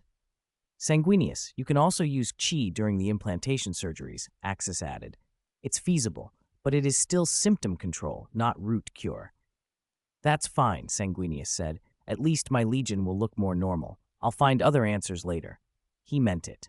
If Axis's perfected gene seed and a new cultivation protocol, perhaps raising special recruits with chi, could greatly lessen the disease, it would be a huge relief. He owed Axis a debt. Then Magnus surprised them both. "There is another method that could completely free your gene seed offspring from the symptom," he said. Both Axis and Sanguinius froze. Axis wondered what method Magnus could possibly have. Sanguinius remembered Magnus's earlier insistence that no such cure existed. "Magnus," Sanguinius said sharply, "you told us before there was no way." "There wasn't before, but things are different now," Magnus replied. "Axis said it's a genetic problem. To change that, you must begin at the source, the genes themselves, and the source of those genes is you." "You mean me?" Sanguinius blinked. "But I show no bloodthirsty symptoms at all." "Then hear me out," Magnus said. "You and I have been told the Emperor created us, and that's true, physically. But spiritually, we are something else. We are not mere humans. We are powerful life forms from the warp, lesser gods, born from fragments of warp divinities." The words landed like a blow. Sanguinius's face hardened. "Enough. Our relationship is good, but some things are not for debate. We are human. I am human. I am not a monster from the warp. Do not speak like that." "You're deceiving yourself, Sanguinius," Magnus said. "How can men be so tall, so strong, possess wings, master arts beyond human ken? The gene seed offspring are inferior copies of us. Whether you accept it or not, our souls are not human. We are life from the warp. Our flaws pass into our seed. If we become stronger and more whole, then won't the problem vanish?" Sanguinius recoiled. "You want to make me ascend to godhood with you?" Axis asked quietly, watching Magnus. "Isn't that enticing?" Magnus countered. "Don't you want true godlike power?" Sanguinius felt besieged. "Magnus, this is blasphemy. Father told us." He hesitated. On Holy Terra, after Axis and Kasha's identities were revealed, the Emperor had already disclosed part of the truth about the warp to the gene seed Primarchs. There were malevolent gods in the warp who sought to corrupt humanity. That much was known. But some facts had been withheld. Erda, the Primarch mother, and the deeper nature of the Primarchs themselves were secrets only Horus and Rogel Dorn had been privy to under strict orders. "Yes, Father was right about the Chaos Gods," Magnus said. "They nearly corrupted me. I once thought the blood mutations in your legion came from a chaos curse. I thought Khorne had marked you because he showed interest in you. But now that my psychic power has grown, I've learned more. Khorne sought to corrupt Axis, to infect his soul. Axis's chi and his sacred spirit formed a barrier that stopped Khorne at the threshold. In my case, that blue, bird-like being also sought me out, but I resisted." Sanguinius frowned. "So you think it isn't the Chaos Gods cursing me directly?" A chaos god has noticed you, Magnus said, but that interest is less than it once was, and with Axis's chi you have protection going forward. What I must tell you is our true origin. Spiritually, we are formed from the warp. We are lesser gods. The defects in the gene seed come from us. But if we can reconcile our physical bodies with our souls, if we elevate the flesh to the level of the spirit, then we will gain a strength beyond anything we possess now. I call it ascension. Sanguinius's reaction was furious and fearful. Magnus, you speak like a traitor to the Emperor. I will not hear more. I do not betray the Emperor, Magnus said earnestly. I honor him. I speak only the truth as I have discovered it. Think, if our souls exceed our bodies, if we make the body equal to the soul, who then can stand against us? And more to your pressing concern, if we perfect ourselves, the genetic faults that afflict your legion would be healed at the root. Axis watched the exchange with a troubled face. The idea of ascension, of becoming something godlike, appealed to him, and he had long communicated with Magnus through psychic means. But the implications were vast, and the risk of betraying the Emperor or of being corrupted in a different way hung between them. Sanguinius stood silent, wings folded, struggling with the conflict between loyalty and the desperate hope for a cure. Magnus's declaration hit Sanguinius like a physical blow. I'll become a god, Magnus said, calm and certain. Admit it, Sanguinius. You too possess psychic powers. Sanguinius stared at him, disbelief curdling into something harder. Become a god? Did Magnus really say that? He could not tell if he had misheard. For a few seconds his mind stuttered and froze, utterly unsure what to say. Magnus's words were ridiculous, blasphemous. This was the scholar, the master of arcane thought. How could he be speaking like a prophet of heresy? I know this shocks you, Sanguinius, Magnus continued, not backing down. But it's true. If you doubt me, go to Holy Terra and ask Father yourself. Father had promised Magnus that they would roam the warp together someday. To roam the warp in the old way meant abandoning the flesh and giving up life in the real universe. Magnus painted a different path, one in which he and the Emperor could both keep their bodies and still explore the mysteries of the warp and the physical cosmos, perhaps even travel beyond the galaxy. The galaxy, Magnus said, was only a speck in an endless ocean. Sanguinius's outrage was immediate. Magnus, are you mad? Those are treasonous words. He felt a steel calm fracture. He should not have been surprised. He had trusted Magnus, had supported him, but the audacity of this claim struck him like a betrayal. Magnus only smiled, unrepentant. I'm not lying, Sanguinius. We are Father's sons. Like Father, we are beings of the warp, subspace gods. That sentence dove into Sanguinius's chest and wrenched at something he had covered for years. The Emperor a god? The Emperor born on Holy Terra, with parents? What had the Emperor actually told them? Magnus's suggestion was preposterous, and yet the idea lodged there, insistent. Axis, Magnus is not well, Sanguinius said, turning to the other Primarch. We will restrain him and take him to Terra. He sounds as if he has been seduced by the malign powers of the warp. Axis's reply made Sanguinius's blood run cold. I do want to become a god, he said serenely, but not in the way you Primarchs would. Magnus is right. All gene seed Primarchs are secondary gods from the warp, and the Emperor himself is a subspace god. Magnus's method did not suit Axis, he explained. Axis was still essentially mortal, while the gene seed Primarchs were gods in a technical sense, who had lost part of their power because their physical vessels were not commensurate. Strengthening the body could allow them to reclaim what was theirs. The spirit tree fruit, Axis's fruit, didn't only fortify flesh, it touched the soul. It was, by its nature, a fruit of gods, its true potency manifesting when eaten by those who were already divine. No wonder gods alone could digest it properly. No wonder Axis had given it to them. Sanguinius's wings rustled as he stepped forward, golden blade drawn. Axis, what nonsense are you peddling? Are you two plotting to betray Father? We don't mean to betray the Emperor, Axis said, patient. We mean only to state truths you do not yet see. Sanguinius felt as though the ship of long friendship had capsized beneath them. He had not done anything to deserve this. Magnus and Axis had spoken a truth that he could not accept, and because he could not accept it, they must be trying to destroy what he loved.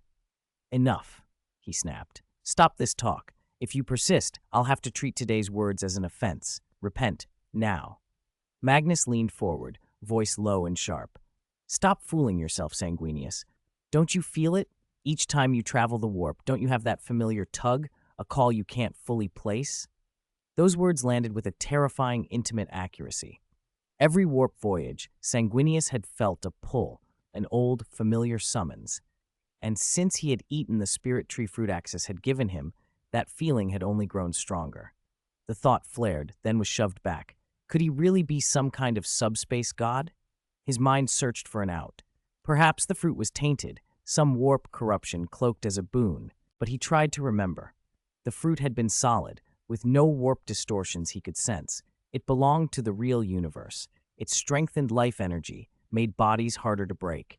The Emperor had eaten it too, and praised its effects. Axis would not have given such a thing to the Emperor if it were a warp trick. Axis offered the next blow with a disarming smile. Sanguinius, your flight does not depend on those wings. Given your mass, those wings are decorative, beautiful, but insufficient. Your wingspan is far too small to lift a being of your weight, let alone carry you at supersonic speed in atmosphere or in void. The reason you fly is psychic power. Sanguinius had known, in a private corner of his soul, that Axis was right. To lift a human of 70 kilos would require enormous wings. To lift a colossal Primarch in armor would need wings the size of buildings. His 2 pairs of golden wings, majestic when spread, did not physically account for his flight. The truth was bitterly simple. As you say, Sanguinius admitted, the confession coming out like a breath. I fly by psychic power. The wings are ornament. It was the reason he had always treated psychers with a peculiar tenderness, and why he had stood behind Magnus's library of intellect. He had a debt to that power, an affinity he preferred not to name. Axis pressed on. Every Primarch has some measure of foresight. Leman Russ saw things. You saw things. Images of the future. You've seen my supposed solution for the gene seed. You've had visions, haven't you? At that, Sanguinius's hands tightened until his knuckles cracked. He had. On Baal, before the Emperor's arrival, he had seen his father's coming, and he had seen his own death.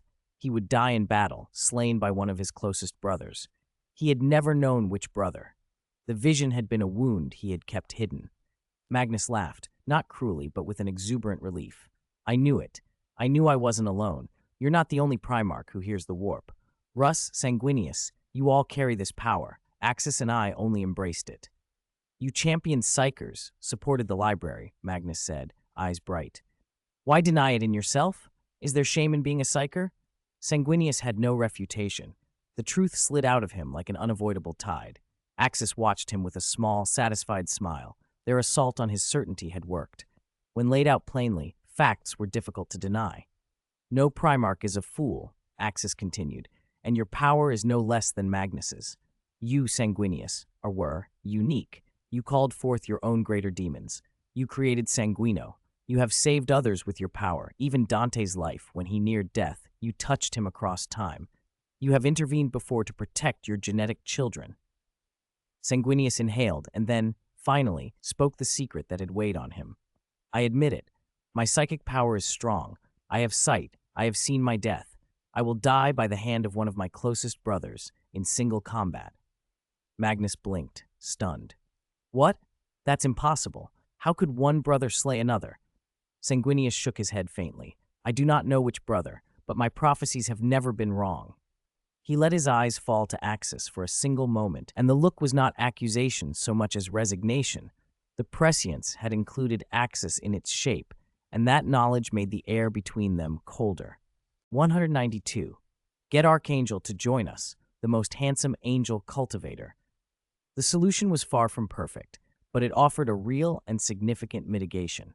Sanguinius had a premonition. If this perfected gene seed were combined with a gene seed offspring suffused with chi energy, it would maximally suppress outbreaks of the Black Rage and greatly reduce the number consigned to the Death Company. I can help you, Sanguinius. Together, our psychic might will see farther into the future. I want to find out who killed you, Magnus said at once. If someone else had slain his brother, Magnus could accept it, but brothers killing brothers was anathema. Not now, Axis waved a wing, cutting him off. This isn't the time to pry. This ties into the great heresy yet to come. Axis, the giant butterfly, had already stirred up a storm. No one could be certain how the future great heresy would unfold. Do you know something, Axis? Magnus pressed.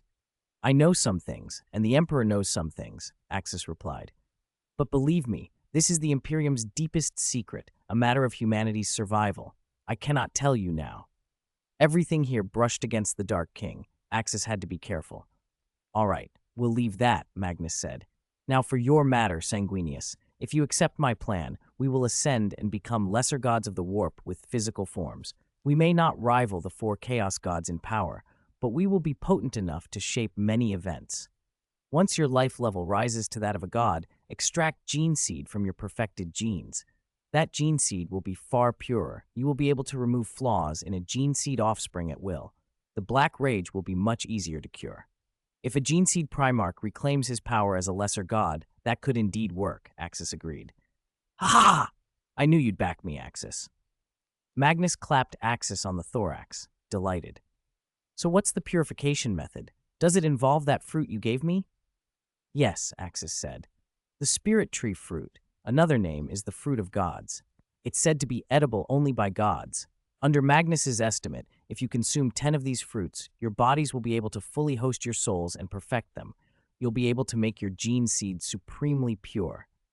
We are lesser gods in the warp. Explain that to me, Sanguinius asked. Of course, brother. I've no secrets from you. Our father, the Emperor, first entered the warp when he made us, and by some means obtained fragments of human lesser god souls. He divided those soul fragments and fashioned them into 20 parts, which became our souls. Then he returned to the real universe and made bodies for us. Even with the highest human genetic art, those bodies could barely contain what he had given them. Because we originate in the warp, every gene seed Primarch carries special talents, psychic power, and a warp essence. Magnus spoke without reserve. He had theories about how the Emperor obtained those soul fragments, something to do with the Chaos 4 gods, and suspected the Chaos gods might themselves have been deceived by their sire. Is father a lesser god like us? Is he made the same way? Sanguinius asked. Father is different, Magnus said. There are crucial differences I don't fully understand. He is not an ordinary human. He is even stronger than all of us. The Emperor's psychic power had altered his mortal body into something far beyond what any other immortal could achieve. Other immortals, though unaging and resilient, looked much like normal men. Only the Emperor was unique. Axis nodded. The Emperor's true origin was debated, especially before Sanguinius's transmigration. Some claimed he was the fusion of ancient shaman souls on Holy Terra, an implausible theory for so vast a power. Others whispered that human shamans once summoned the Dark King in an unborn form and bound him to an infant, sacrificing their souls to write the duty of protecting humanity into that child. That's why some legends confuse the Emperor with the Dark King. Even during the heresy, the Chaos gods once mistook the Dark King for Horus. Few now truly knew the Dark King's identity. Did Father tell you all this? Sanguinius asked. Some are guesses, but Father has told me many truths, Magnus replied. You must trust me, Sanguinius. I will never betray Father. I am his most loyal. Axis bit back a smile. Magnus's loyalty was genuine and absolute. After Horus's betrayal, Magnus had tried to reach the Emperor psychically, only to see his good intentions turn against him. Later, he'd been misled by a certain blue birdman, events that culminated in his fall as a gene seed Primarch. That fall, however, sprang in part from Magnus's forbidden curiosities in the warp and his private dealings with Tzeentch. I understand. I will accept your plan and complete the ascension ritual with Magnus, Sanguinius said, taking a steadying breath. Some faint psychic sense told him this was the right choice. Ha ha! Welcome, Sanguinius. You're the first Primarch to join. With you, more will surely come, Magnus crowed. No, Sanguinius replied, shaking his head. Not unless their gene seed has flaws. Don't actively recruit them. He felt like he was leading his brothers into a fire. Even Horus, with whom he'd been closest, felt unsettled to Sanguinius. When they had spoken recently, Horus had seemed distracted and oddly resentful toward Father. Horus had spent time on Holy Terra, and since returning to the Primarchs, his temperament had shifted. Sanguinius did not press it. This process is long, Magnus said. We must continually temper our bodies. It will demand vast amounts of life essence and the strengthening influence of chi energy, which will fortify soul and flesh. First, we must create a gene seed offspring for you that contains chi energy and feed on that offspring's chi. Over time, your body will steadily strengthen and hold more life force that will eventually produce the qualitative leap we need. How do I obtain this special gene seed offspring? Sanguinius asked. Follow me. Axis led them down to the lower deck of the Morning Star and into a basement lined with rich soil and cultivation implements. Sanguinius, take out one of your perfected gene seeds and some fresh blood, Axis said. Sanguinius complied. From an iron cabinet, he removed a gene seed Axis had helped evolve. Axis produced a cultivator seed, embedded it with the Primarch's gene seed, and buried it in the fertile earth. All right, pour in plenty of nutrient solution and water it with your fresh blood, Axis instructed. Sanguinius drew a high molecular dagger from his waist and sliced his wrist. Bright red blood ran free. To the untrained eye, it was simply red. To Axis, it shimmered with a faint golden radiance. No wonder the blood angels cried, for the blood of Sanguinius. With the Primarch's blood and the nutrient solution in place, Axis channeled his chi energy into the cultivator seed. A great cocoon of flesh swelled beneath the soil, absorbing chi and beginning to develop. Unlike Magnus's previous attempt, this time the cultivator did not require psychic input to awaken. A few hours later, something rose from the earth. A cultivator, 2 meters 3 tall, slender and well-proportioned, normal human skin tone, slightly pointed ears, and a pair of white wings. It bore Sanguinius's features, the archangelic beauty and grace, perhaps the most handsome and elegant of all cultivators. In form, it was closer to humanity than most, distinguishable only by those pointed ears and the wings that marked its origin. 193, a special heir, Sanguinor? The secret of the Empire. Even among humans, he was striking, top-tier beauty. He truly bore the bloodline of an archangel. Who would have thought a cultivator could look like this? The newborn twitched, and 2 pairs of pure white wings unfurled from his back. He stepped forward and knelt on one knee before Sanguinius. "Father!" he cried. Sanguinius stared at the gene seed offspring before him, dumbfounded. The method of this child's creation baffled him. By every outward sign, he was human, save for slightly pointed ears and, of course, the wings like Sanguinius's. But those wings were the most impossible thing of all. How could a human be grown like this and be born within hours? Yet Sanguinius felt an unmistakable bond to the youth, an intimate kinship stronger than anything he had felt with other gene seed offspring. "Axis, is he a space marine now?" Sanguinius asked. Axis nodded. "Yes. As you see, he is a space marine. All 19 superhuman organs are fully developed." Sanguinius found himself at a loss for words. The pattern of development, how similar it was to his own blood angels, was uncanny. They had all drunk his blood and their superhuman organs had matured. Somehow this child had gone through the same transformation. "You're surprised, aren't you?" Magnus said, stepping forward. "When Axis first presented me with gene seed offspring, I was just as stunned. They are a special kind of cultivator. I believe they may be the technological legacy of humans from the dark age of technology." Axis agreed. These life forms bore marks of artificial modification. Their genes carried traces of deliberate design. The most likely authors of that design were humans of that ancient era, not some alien race.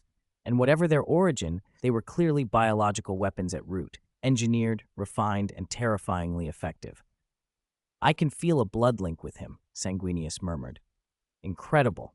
So this child can use chi?" "To say he can use chi is to say he can help evolve your gene seed in the future," Axis replied.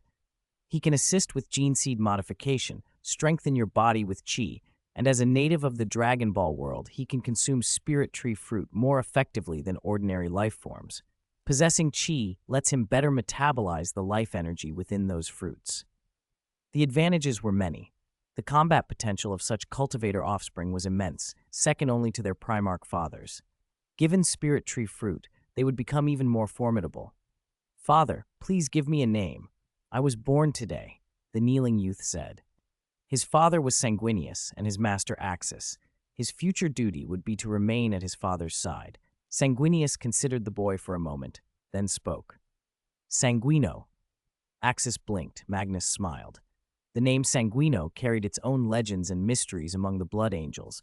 Some fanciful theories called him the embodiment of part of Sanguinius's soul. Others suggested he was Asgalen reborn. The more outlandish ideas didn't stand up to scrutiny. Space Marines do not live for 10,000 years unless twisted by chaos, yet the myth persisted. For now, the small golden archangel would be Sanguino. Why not something like Gabriel or Michael? Axis suggested. They're names from the old Holy Terra myths. I don't know why, Sanguinius said after a moment, but Sanguino feels right. Magnus nodded approvingly. He has your wings, your face. Sanguino fits him. All right, Axis shrugged. Call him Sanguino if that's what you want. From this day on, you shall be Sanguino, my offspring, Sanguinius told the youth. You will remain by my side as my adjutant. The origin of this gene seed offspring troubled Sanguinius. He didn't want to assign him to a company. He chose instead to keep Sanguino close and observe him. To the Empire, this child would be counted among humanity rather than dismissed as mutant or subhuman.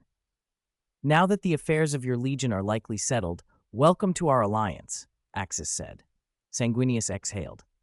The alliance and the Imperial secrets it implied weighed on him. As long as we remain loyal to the Imperium, to humanity, to the Emperor, the trappings of alliance matter little, he said. He did not relish learning Imperial secrets, but he could not refuse aid.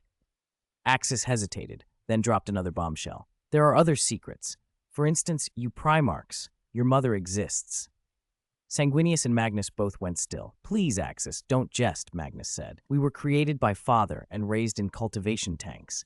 A mother? It is true, Axis continued. The scattering of you across the galaxy is linked to her. She was seduced by the Chaos Gods. She thought giving you freedom was right, but in doing so, she removed you from the Emperor's care and scattered you. She has never repented. Sanguinius felt something cold tighten within him. If Horus returned from Holy Terra carrying a different temper, perhaps he had learned some of this already. The notion that their mother had betrayed them and aligned with chaos was intolerable, and yet Axis spoke as if this had always been hidden. You know my wife, Kasha? Axis went on. She is the daughter of the Emperor and your mother. In blood, Kasha is your elder sister. The revelation settled over them both. Kasha's strange familiarity now had context. She was not merely a noble of the line, but truly kin. I have heard enough for now, Sanguinius said at last, taking a breath. I need to return and rest. Magnus placed a hand on Sanguinius's shoulder, offering quiet support, and Axis saw them off. Sanguinius left with the items he had brought, and with Sanguino at his side, taking respite aboard his Glory Queen-class battleship to process the day's revelations. After they departed, Magnus turned to Axis. Is there any hope for change regarding my mother? None, Axis said flatly. She committed too grave a sin and never showed remorse. That is the unforgivable part. In Axis's view, a great crime without repentance left no path to reconciliation. Erda deserved imprisonment on Holy Terra. In some fan reckonings, even Erebus's later crimes were weighed against his having destroyed Erda. Magnus accepted the verdict with a weary sadness. It is bitter, but at least we have a sister. That is something, Axis conceded. Come, I have something for you. He led Magnus to a storage chamber. On the shelves lay a collection of psychic tomes, copies of works from the Black Library and other rare materials. Magnus's eyes lit up. The Black Library, he breathed.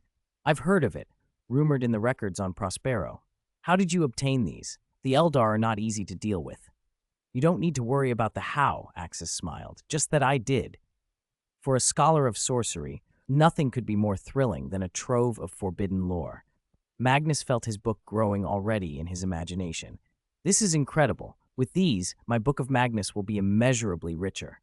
Axis nodded. Study for a few days, then we'll find a place to spar.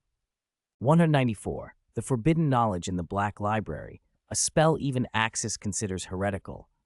He wanted to see how powerful Magnus's sorcery truly was. Psychic power did not only fuel straightforward attacks, some of its stranger applications could produce miraculous effects.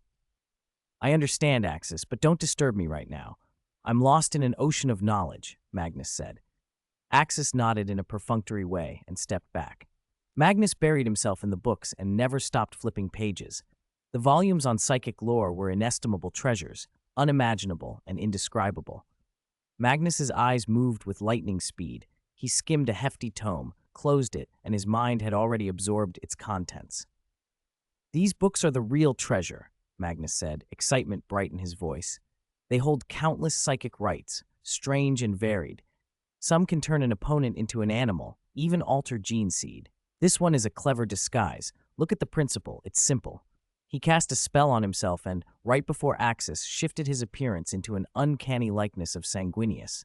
The great white wings unfurled. "Axis, isn't this exactly like Sanguinius? These wings, I just learned this magic." Magnus beamed. Axis applauded, then gave him a thumbs up. "You learned a psychic rite in minutes. Your talent is astonishing," he said. Magnus's aptitude for psychic arts was no idle boast. On Prospero, he had become the planetary master of the occult, surpassing his own mentors, devouring spells in a few short years, and even inventing new ones. The Emperor might hold greater psychic power, but Magnus's natural gift for learning and creating sorcery was unmatched among humankind. "Ha! Talent isn't all I have, Axis. I'm the most learned and the most inventive. Any spell I read once, study a little, and I'll learn. A problem that tormented all of Prospero for centuries, one night solved. Then I spent half a day improving it." Magnus kept turning pages of Axis's books. "This is interesting. Gravity manipulation. This one provides resistance against warp demons. And get this theory," Magnus said, his finger tracing a passage. "It says one can use psychic power to control demons. Enslave them, make them serve you." "Enslave demons? Can that actually be done?" Axis asked, incredulous. To even suggest enslaving daemonkind was audacious beyond measure. "Theoretically feasible," Magnus replied. "If a witch's psychic might surpass the daemons, it can be bound, but it's difficult. You need the daemon's true name and elaborate ritual sequences. The book is incomplete, more a theoretical framework than a finished technique, but I could refine it." He looked thrilled. "It's a wild idea," Axis agreed. "The author was brilliant but reckless. He extends the concept, using the warp to extract daemon souls. In theory, a daemon's soul is a form of warp energy. If daemons can consume mortal souls, couldn't a powerful psyker devour a daemon's soul in turn? It's dangerous. His grasp of the warp is one-sided. The corruption is potent. I don't accept that view." "I don't either," Axis continued. "Warp energy is no joke. Without the sacred soul aura from the Dragon Ball world protecting him, Axis would never have dared to probe psychic power so freely, much less contemplate extracting demon souls. Such an act would be suicidal. No wonder the Emperor distrusted certain occultists. Their curiosity could be catastrophic." Magnus's fingers danced across another passage. "Wait, this one is worse. Summon a mighty daemon, bind it into a psyker's body, use the body as a cage, draw its power continuously, and cast tremendously powerful sorceries." "That's mad," Axis said. "Not human madness, something else." "It isn't human," Magnus agreed. "This is the notebook of an Eldar sorcerer, probably from the ancient Eldar Empire 20 million years ago. His theories are extremely dangerous. Aside from the daemon enslavement idea, which might be perfected, all the rest should be sealed and never seen." "Not only dangerous, but impossible to accept," Axis replied. "Psykers already inspire revulsion among ordinary folk. If psykers began summoning terrible daemons to fight alongside them, popular fear would explode. The Emperor and the other Primarchs would never permit this research. Putting feasibility aside, public acceptance is a major barrier." Magnus turned another page. "There are even crueler rites. A special magic circle, placing living beings inside, extracting their souls and flesh to make crystalline soul cores that enhance psychic power and can even be traded with daemons." Axis finally understood why so much in the Black Library was forbidden. He saw how perverse the Eldar sorcerers of that ancient empire truly had been. At the height of their power, when the Eldar gods could challenge the Chaos gods, such experiments may have seemed defensible. Now, in a different age with different stakes, they were abominations. "There are other terrifying techniques," Magnus went on. "Some can compress an entire planet, others manipulate time across a star system. There's a new kind of warp shielding here, far more advanced than our Geller fields, and it doesn't need a psyker battery. That alone has immense research value." "That one could be studied," Axis conceded. "Replacing the Geller field would change everything." Magnus's hand hovered over another notebook. But there's yet more forbidden knowledge, fleshwork and biotechnical modifications. Terrifying stuff. More advanced than our gene seed cloning. According to the theory, if mastered, it amounts to resurrection. Even the truly dead could be restored. Flesh and blood technology capable of resurrection. Axis's mind leapt to the homunculi. The Dark Eldar's masters of flesh sculpting and grotesque science had methods that bent life and death.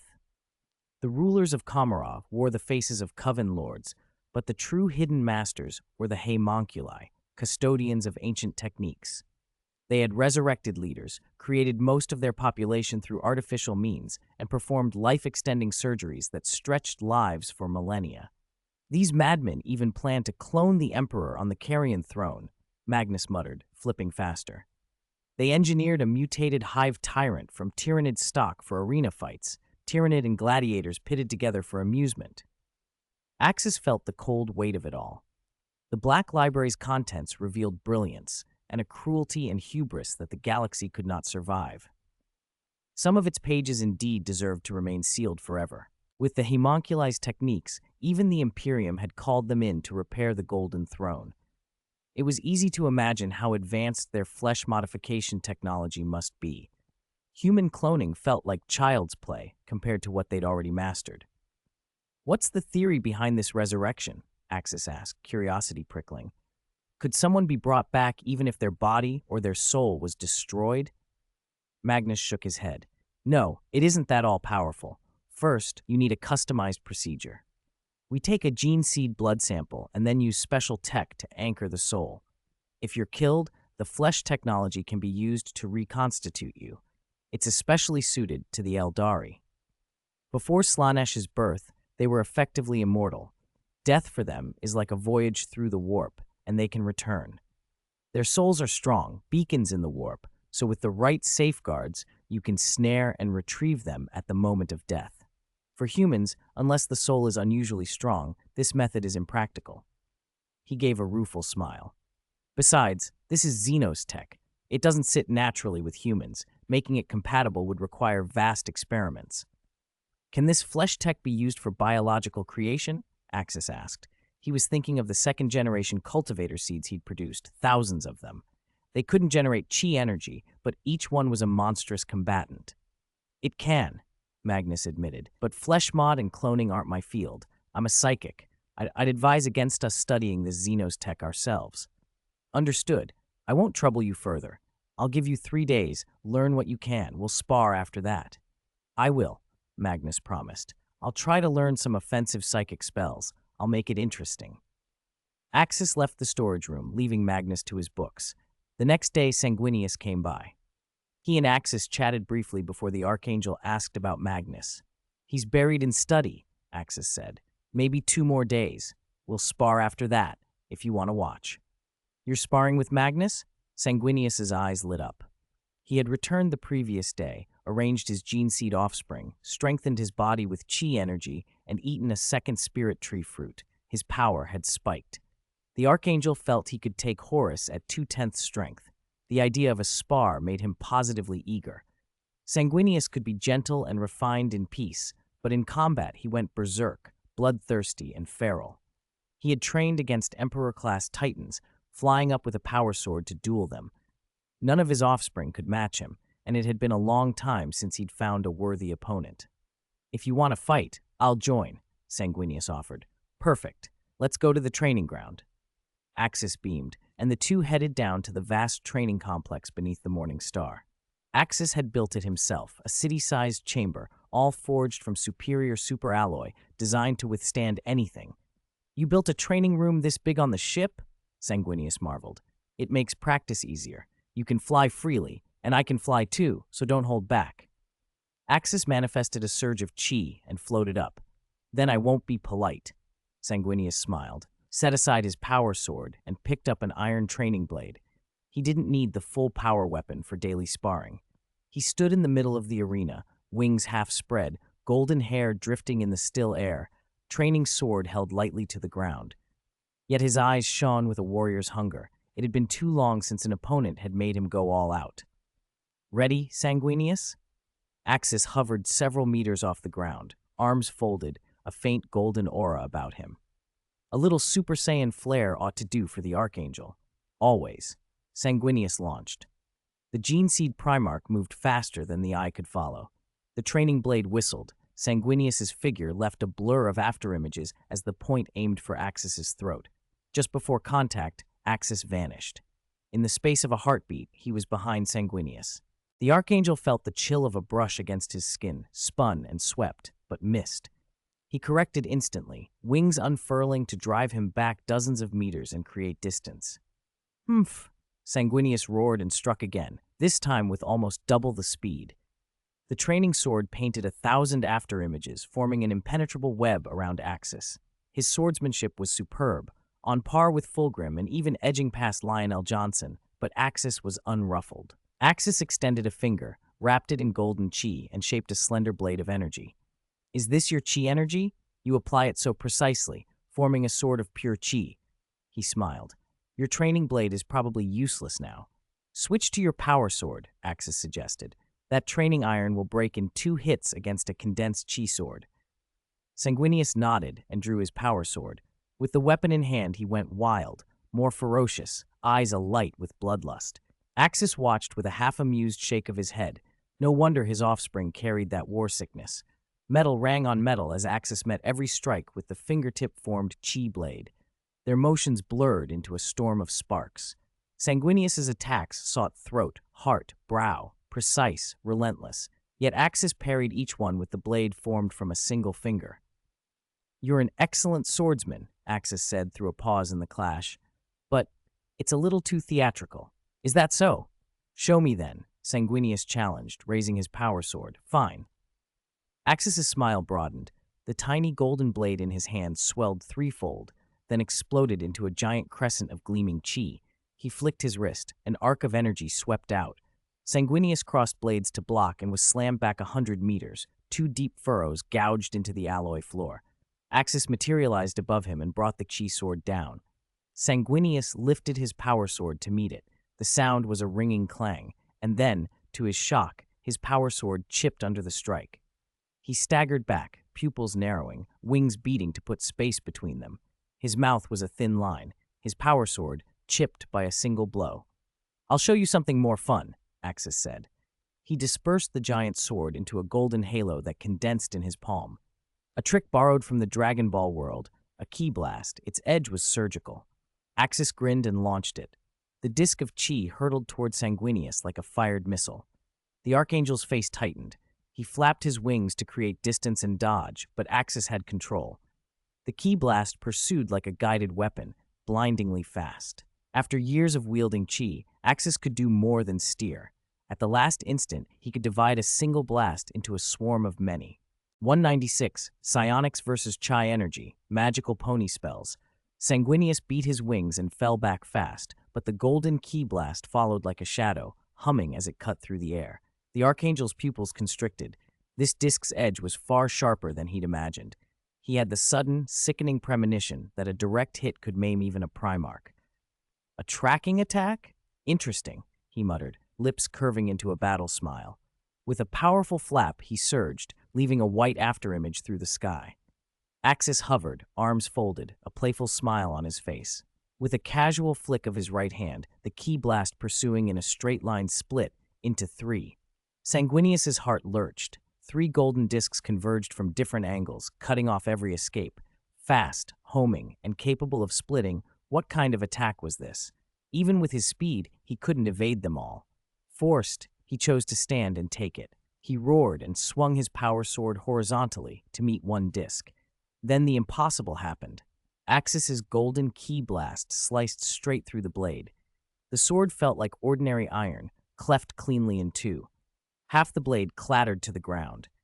Sanguinius stared, disbelief carved across his face. The other 2 discs were already upon him.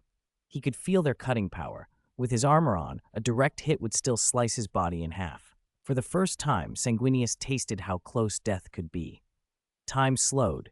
He could see the trajectories sharply, one disc toward his neck, the other aimed at his waist and belly. Will I die here? At the last instant, Axis raised his hand and the golden discs vanished. You lost, he said, descending and patting Sanguinius on the shoulder. Sanguinius was drenched in sweat, wings trembling. He had almost been killed. Axis, I thought I was dead for a moment. What was that attack called? He asked, recovering his breath. The disc's edge had been impossibly sharp, an assassination technique in all but name. Even wearing power armor, a Primarch struck in the wrong place would be finished. Homing, splitting, aimed at vital points, there seemed to be no way to dodge it. This is called a key blast, Axis said with a smile. I just developed this variation.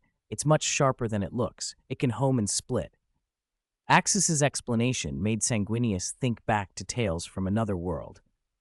Ki Blast was one of the most potent abilities in the Dragon Ball universe, powerful, versatile. Even more infamous techniques there were solar flare, instant transmission, and fusion. The Ki Blast itself could be decisive in the hands of the right user. It was typically associated with Krillin. If used cleverly, it could turn the tables on stronger foes. Fans joked that if Krillin had used solar flare, followed by a Ki Blast against Frieza, Goku might never have needed to intervene. Even Frieza had briefly learned similar moves during the Namek fight. How easy is it to use? Sanguinius asked. It's not that difficult once you understand the principle. A strong user like me can wield it without trouble. In that world, only Perfect Cell could tank an unarmed Ki Blast with his body, and his power then was basically Super Saiyan 2 level. Krillin's power was orders of magnitude lower. Even if you're physically stronger than the attacker, you can't just take it head-on unless you have some special defense. Of course, entities like Majin Buu don't care. They regenerate no matter how you slice them. You could kill a Gene Seed Primarch with that, Sanguinius said grimly. No, not necessarily. A Primarch can stop it, just not with bare flesh. Axis smiled. Magnus, for example, can handle this. He can teleport, cast psychic shields, or use psychic magics I don't fully understand to deal with it. The trick is not resisting it with your body. Sanguinius's eyes brightened. You mean psychic power? Exactly. Axis nodded, condensing a small golden Ki Blast on his fingertip and flipping it like a coin. It's sharp, but not invincible. If you use psychic power to interfere with its energy before it hits, or spatially transfer it, he flicked his finger, and the Ki Blast whistled toward a chunk of alloy at the edge of the training ground. Like this. Sanguinius reacted on instinct and let psychic power flow through his hand, sending a brilliant psychic ripple outward. The Ki Blast hung in the air as if trapped in amber, then popped into a spray of golden light and disintegrated. He had disrupted its energy structure by psychic resonance.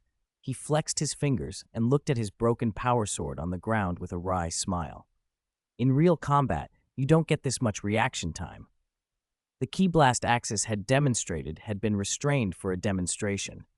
In a true fight, Sanguinius couldn't imagine how much more devastating Axis's full-strength Ki could be. Axis laughed and stamped on the blade's remnants. That's why training matters. Psychic power is your gift. Why fight it? Embrace it. It's part of you. Sanguinius nodded. He had used psychic power just now, and it hadn't felt alien. Next time, he thought, he could set a psychic field around himself. The Ki Blast's speed would slacken as it passed through his field, giving him time to dodge, or he could interfere with Axis's attack outright. Good, Axis said. Psychic power isn't some monstrous thing. Ordinary psychers fear warp corruption, but Gene Seed Primarchs are different, warp-born. As long as you don't willingly invite it, you won't be corrupted. Sanguinius smiled. He was looking forward to the coming duel. I'm eager for your fight with Magnus in 3 days. Key energy against psychic power. He'd obviously been routed today. Axis hadn't even used his full strength. Axis could use a golden transformation that multiplied his power many times, and yet some golden energy still leaked from him now. Sanguinius left with his pride stung and a new purpose: train his psychic power. 3 days passed. During that time, Magnus had assimilated a great many attack and defensive support psychic magics, devouring Eldar spells and making them his. The planet Axis had planted the spirit tree fruit on was now a dead world, perfect for a duel. Only Axis, Magnus, and Sanguinius remained. Only Sanguinius was permitted to watch. I've waited for this, Magnus said. My body can't match yours, Axis, but psychic magic has tricks you won't expect. Axis smiled back. I'm ready. Let's go, Magnus. Magnus levitated his psychic staff and began to chant. He couldn't beat Axis head-on. He had to win with spells. In the last few days, he'd learned many practical Eldar incantations. Weakness, slow, confusion, soul tremor, doom, blurred vision, aging curse, supergravity, shadow of fear, he intoned, launching a barrage of debilitations. Axis felt a psychic tide trying to act on him, to impose negative effects. He smiled and let his chi surge, trying to disperse the influence. To his surprise, his chi could indeed counteract warp energies, depending on who was casting them. Magnus's spells, even the ordinary ones, were magnified by his power. They hit like a storm. Axis's limbs felt leaden, his movements sluggish. Worse, hallucinations assailed his mind, visions of Frieza, the Dark King, and Beerus, the god of destruction. Axis had experience breaking illusions. He gathered his aura and focused, and the visions shattered. But the other negative effects persisted. He tried to lift an arm and discovered the effort required 10 times the usual power. His chi circulation had slowed. This was excellent training, he thought. More effective than a gravity chamber, Magnus could serve as a better training partner. Magnus raised his staff proudly. This is only the beginning. The ground split as psychic chains erupted and wrapped around Axis, binding him tight. Psychic shackles and time slow, Magnus finished, breathing hard. He had considered adding a warp banishment to fling Axis into the warp, but that would be a kill move. He held it back. Axis felt the weakening effects, but his chi pushed back. A golden light flared from his body as his hair lifted and shone. He was transforming. For the first time in a fight against a Gene Seed Primarch, Axis tapped his Super Saiyan power. The instant he transformed, every psychic bind and negative effect that had been afflicting him crumbled. Axis stretched and grinned. Continue, Magnus. 197, Psycho Titan vs Super Saiyan 2. Magnus's eyes narrowed, and the psychic staff in his hand trembled. The surge of energy was overwhelming, far purer and more violent than anything he had expected. The golden chi not only swept away the curse magics he had painstakingly woven, it even cleansed the surrounding warp energy for a time. Axis's chi was anathema to psychic power. If any other Gene Seed Primarch had absorbed so much negative sorcery, they would have been restrained unless they unleashed their full psychic might. This is your true power? Magnus's voice quivered, then quickened with excitement. Excellent. Continue. Magnus, use everything. Let me see your wonders. Axis, standing in his transformed Super Saiyan state, smiled inwardly. This was only Super Saiyan 1, far from his full strength. In this mode, he automatically entered a full power state that minimized consumption and maximized output. It might amplify the least compared to other forms, but it was the most stable and efficient. Haha, very well, Axis. As you wish, I will give you everything, Magnus replied. He began to chant, plunging his staff into the ground. A vast psychic array unfurled instantly. Ancient runes flared in the air, and the planet's sky bled into an uncanny purple. 20 copies of Magnus rose, each bearing a staff and closing around Axis.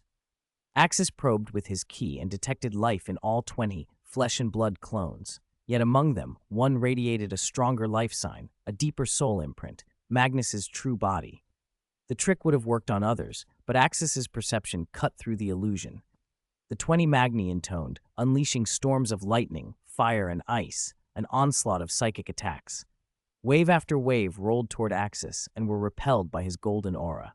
The light from his chi flared like a living thing, and even Sanguinius, watching from the side, narrowed his eyes. He had never seen anything like it. Axis stood perfectly still as the attacks washed over him, untouched. Don't underestimate me, Axis, Magnus said, a flash of anger crossing his face. He began an arcane, dangerous invocation. His skin split as if cracking, letting the shimmering psychic power beneath show through. His body swelled, becoming a towering colossus of pure warp energy. His eyes burned like suns, and his staff reshaped into a continent-cleaving blade. The figure grew to thousands of meters tall, a red giant of nightmare reality. Warp Avatar, Magnus roared as one voice yet many. Now let us truly compete. He poured every ounce of psychic power into the form. The Warp Giant was a technique born of an Eldar sage's genius, one rarely used because it demanded both tremendous sorcery and a body capable of withstanding it. Magnus had both now. A warp construct like this could tear a planet apart, perhaps even topple a star. Axis looked up at the 1,000-meter psychic titan and grinned. Now that's more like it. Golden chi sparked around him like lightning. The psychic sword crashed into Axis's golden fist. The impact sent a shockwave that blew thousands of miles of ground away in a single world-shaking pulse. Sanguinius spread his wings fully to resist being swept aside by the afterblast. Giant Magnus versus Axis at full Super Saiyan 1, Sanguinius watched with a stunned whisper.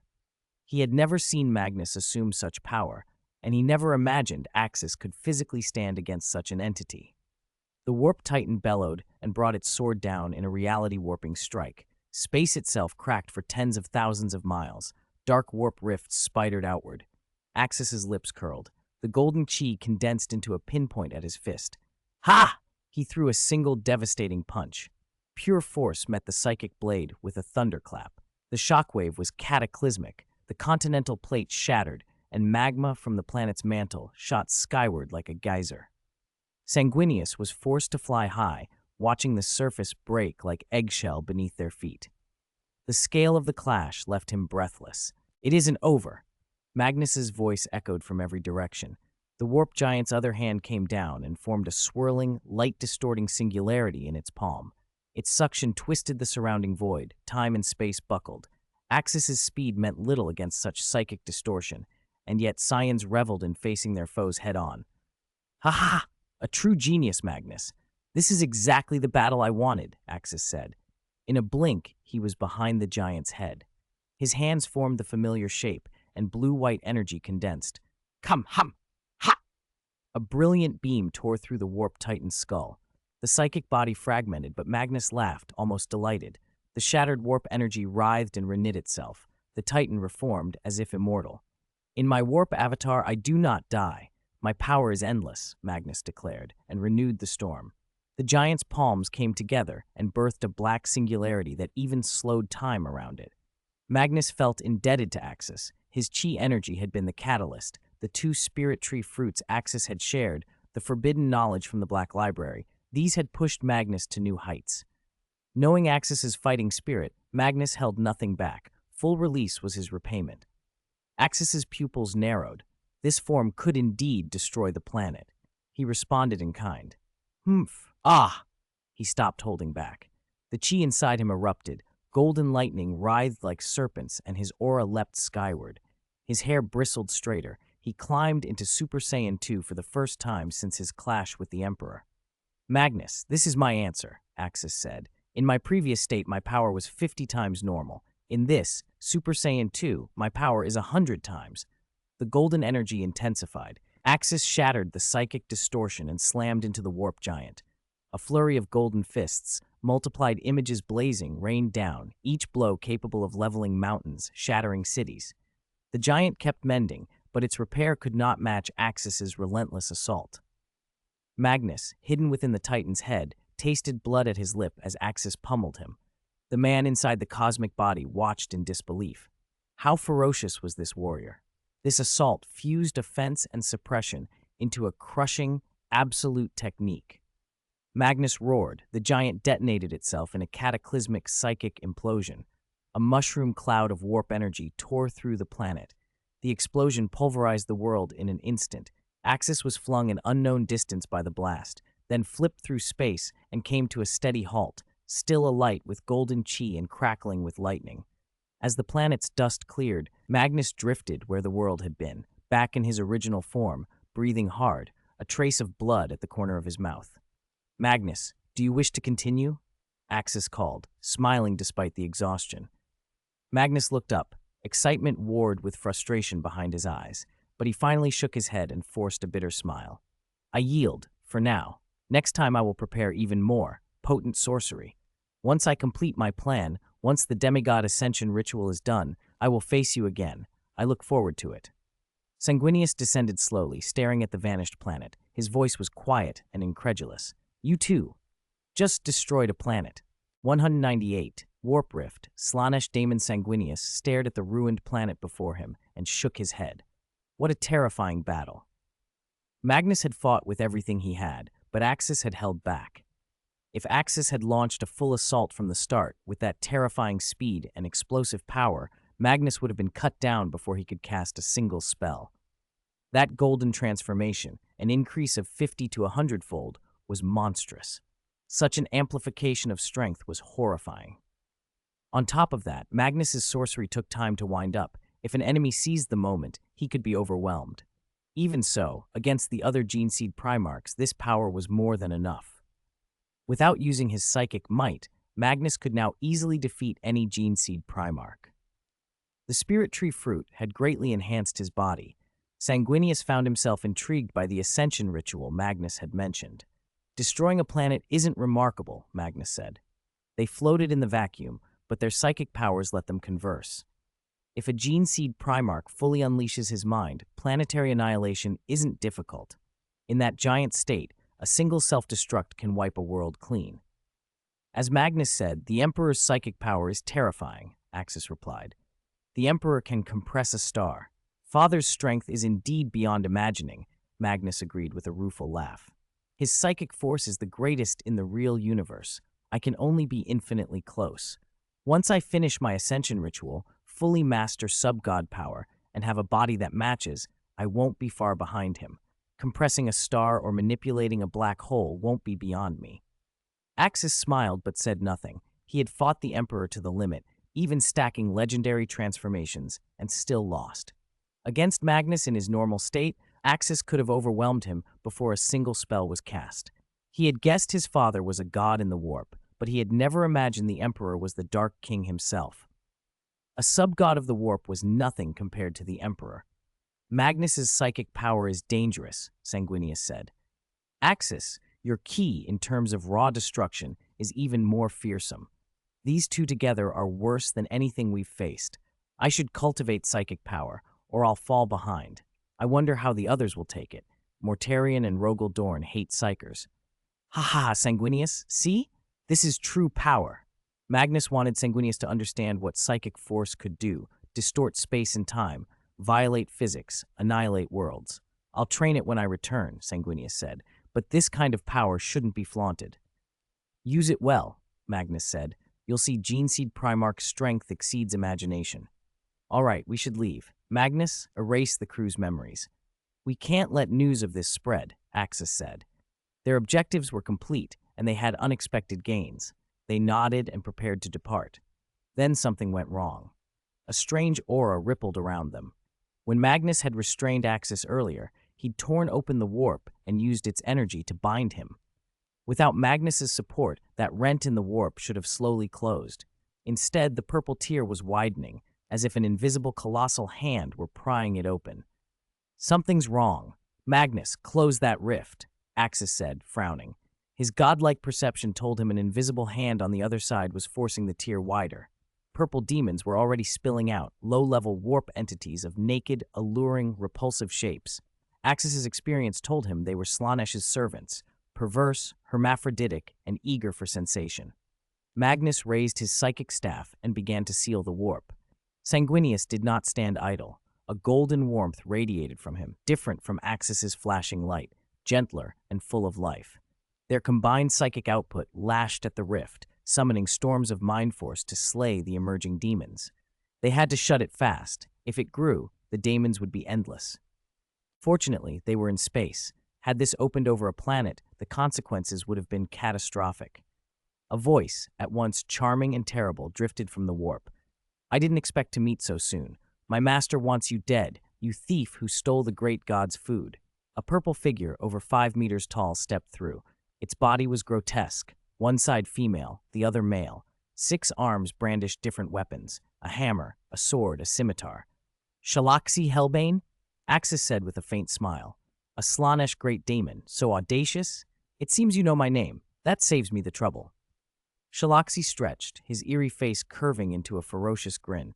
You two can stand back, watch me perform. Axis floated forward with the casual air of someone at a spectacle.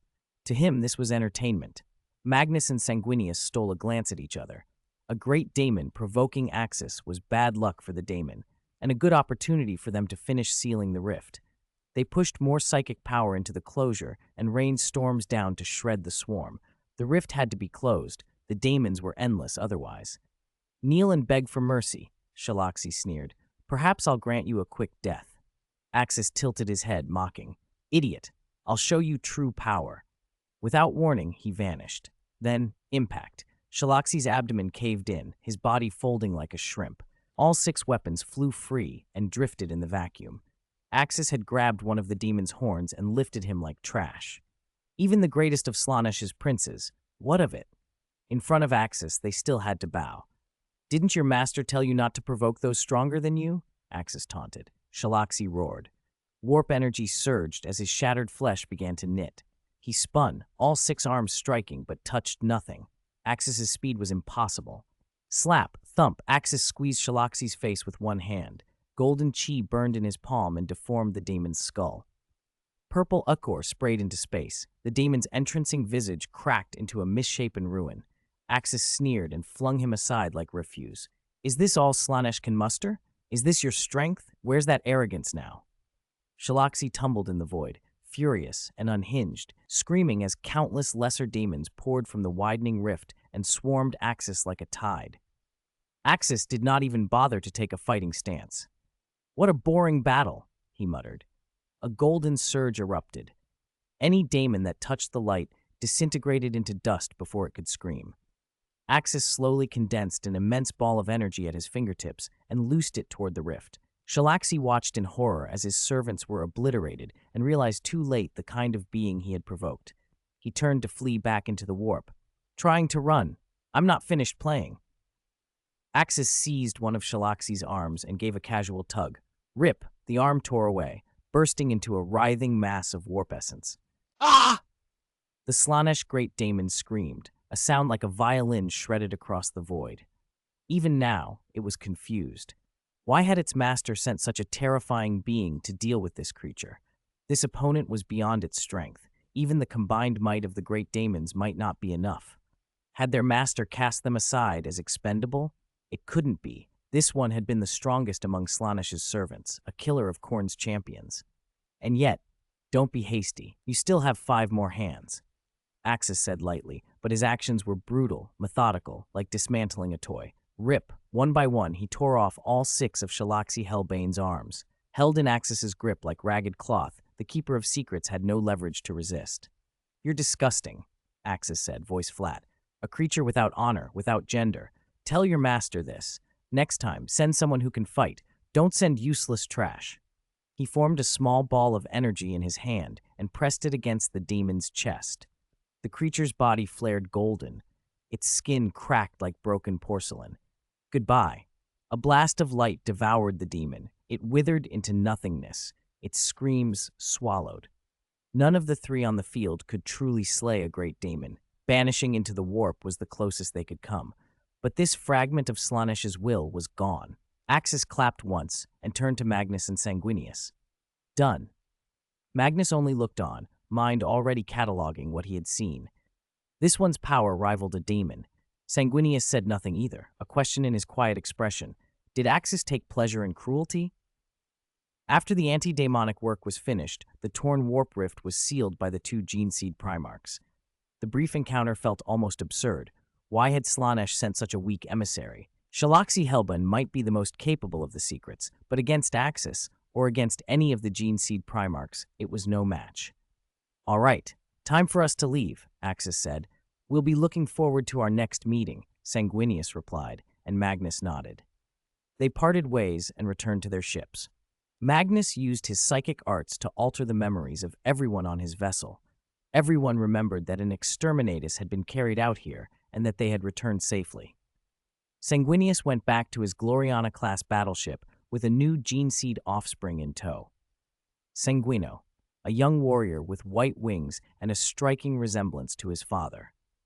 The Blood Angels cheered, delighted and astonished, even gossiping about the young recruit's slightly pointed ears, an oddity that made some whisper of ancient, forgotten tales of Eldar human crosses. "Quiet," Sanguinius ordered. "All of you. My gene-seed offspring, you will undergo gene-seed replacement immediately. I used a spirit tree fruit this time. The new seed is purer, stronger. It will reduce the chance of the red thirst and the black rage." Rejoicing turned quickly into work. Old gene seed was extracted and new seed implanted. Sanguino used Ki to purify the bloodline stores throughout the Legion, turning them into safe, perfected stock. Magnus, with the Dark Library's knowledge now at his fingertips, sank deeper into sorcery and the perfection of his Book of Magnus. He would create more terrifying psychic wonders, he promised himself, next time to show Axis. Axis, meanwhile, had returned to the Morning Star. "Welcome back, Father," the ship's virtual portrait said, bowing. "While I was away, did anything happen? That warp rift, was the ship affected?" Axis asked. "No anomalies detected," Morningstar replied, but hesitated. Axis caught the pause.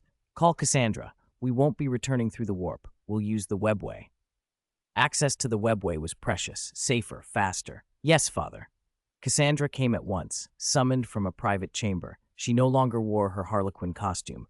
Gone was the mask, replaced by a formal Eldar robe of blue and white that hugged her lithe frame.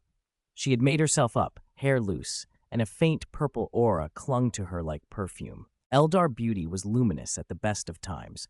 Cassandra's was exceptional. "Why the change?" Axis asked. She was too careful. Slaanesh would not have sent a great demon to die for nothing. "I severed my ties to Slaanesh," she said sweetly. "I wanted to put the past behind me. Do I look all right? I'm not here to admire your wardrobe. Tell your companions we're taking the webway to Macheria." Axis's tone was dismissive. Saiyans were notoriously immune to seduction, and he watched her with the cold skepticism of one who reads people for weakness. Cassandra smiled and moved with a practiced, beguiling grace, but Axis noticed a flicker in her pupils, a violet flash that didn't belong. The smile, the perfume, the roving hands. Too practiced. The little tell confirmed his suspicion. "Of course, Lord Axis," she purred, voice laced with an alien sweetness. "But isn't it customary to relax first?" She leaned forward, the robe slipped, revealing fair skin and a sugared scent that tried to cloud the air. Axis narrowed his eyes. "When did you learn this kind of hospitality?" "I wanted to thank you properly," she breathed, fingers trailing over her collarbone.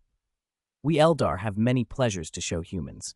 We've starved our passions for centuries. Now they surge like a volcano." Axis's face didn't change. "Your tricks are low class." Cassandra laughed, and the laugh twisted as something else answered from within her.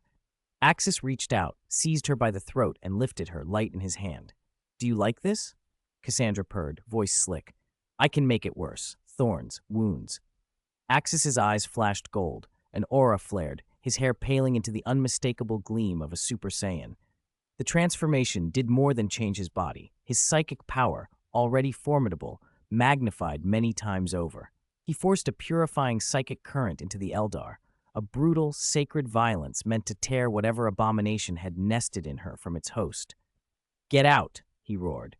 A shape that was not Cassandra answered, the wisp of Slaanesh's conscious form, laughing and incredulous. "Impossible. How are you immune? No living thing should resist me when I speak without subtlety." "You're the one least able to corrupt me," Axis replied flatly. "Mortals crave what you peddle. I don't." "You lie. Your transformations must be exquisite, otherwise I wouldn't have noticed you." He didn't argue. He pounded his fist through her breast. Flesh tore, blood sprayed. The purple in her eyes flared and then ebbed as a mist, a ribbon of Slaanesh's essence, poured free. "Then as you wish," Axis said, and with a focused surge of ki and psychic fire he obliterated the wisp. The fragment of Slaanesh, reduced to nothing more than a stray thought, was annihilated.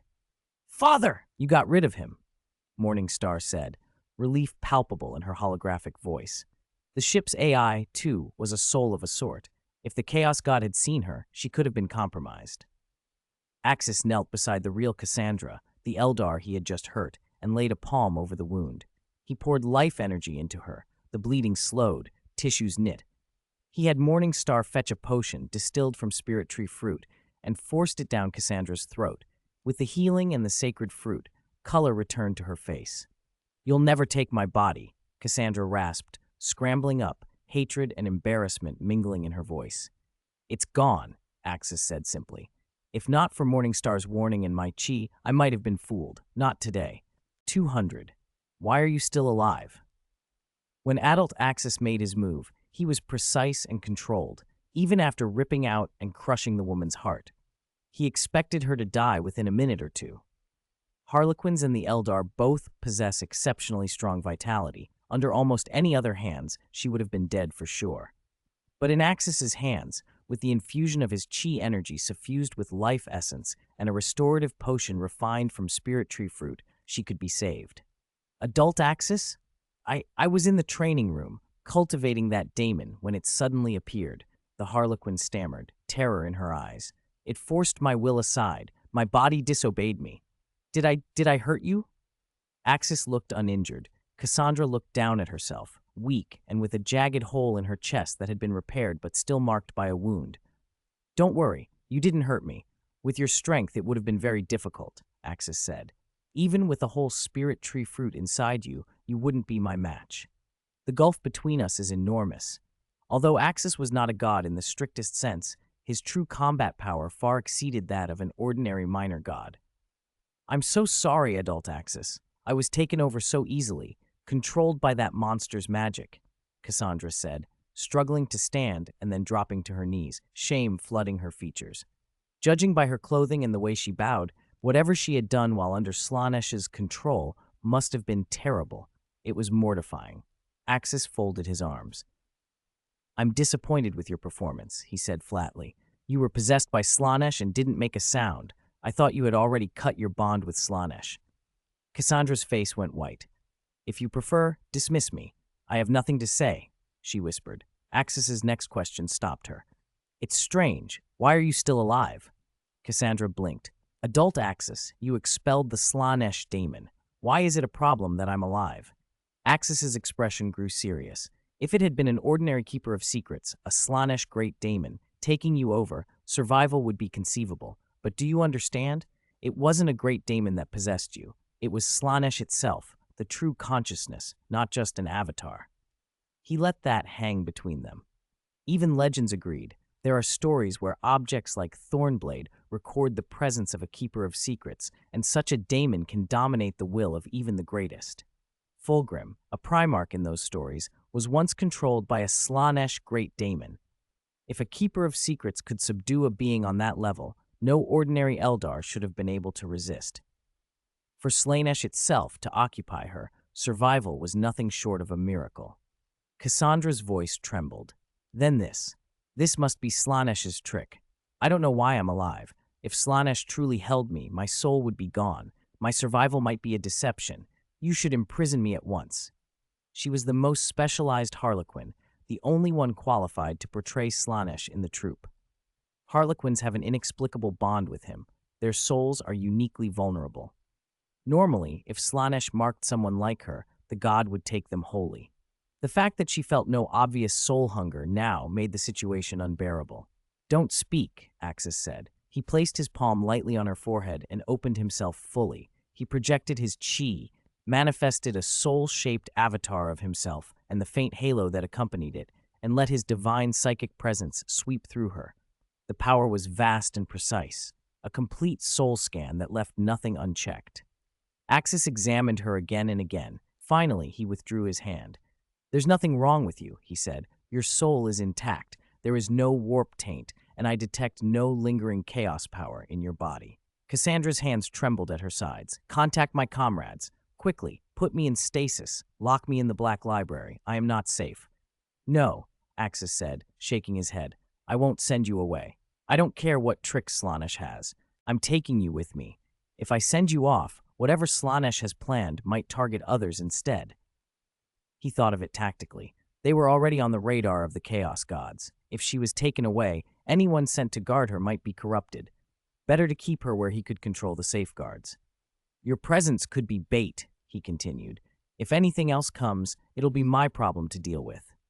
Cassandra looked up, grateful but fearful. Adult Axis, thank you, but this is dangerous for you. You Harlequins are among the troupe's most important assets. Exposing a replacement would be worse. My chi energy can suppress warp power and even reinforce your soul. I'll feed you chi every day to help brace whatever is left over. I'll also have the Morning Star install a black stone matrix and a Gellar field in your room to isolate and block warp influence.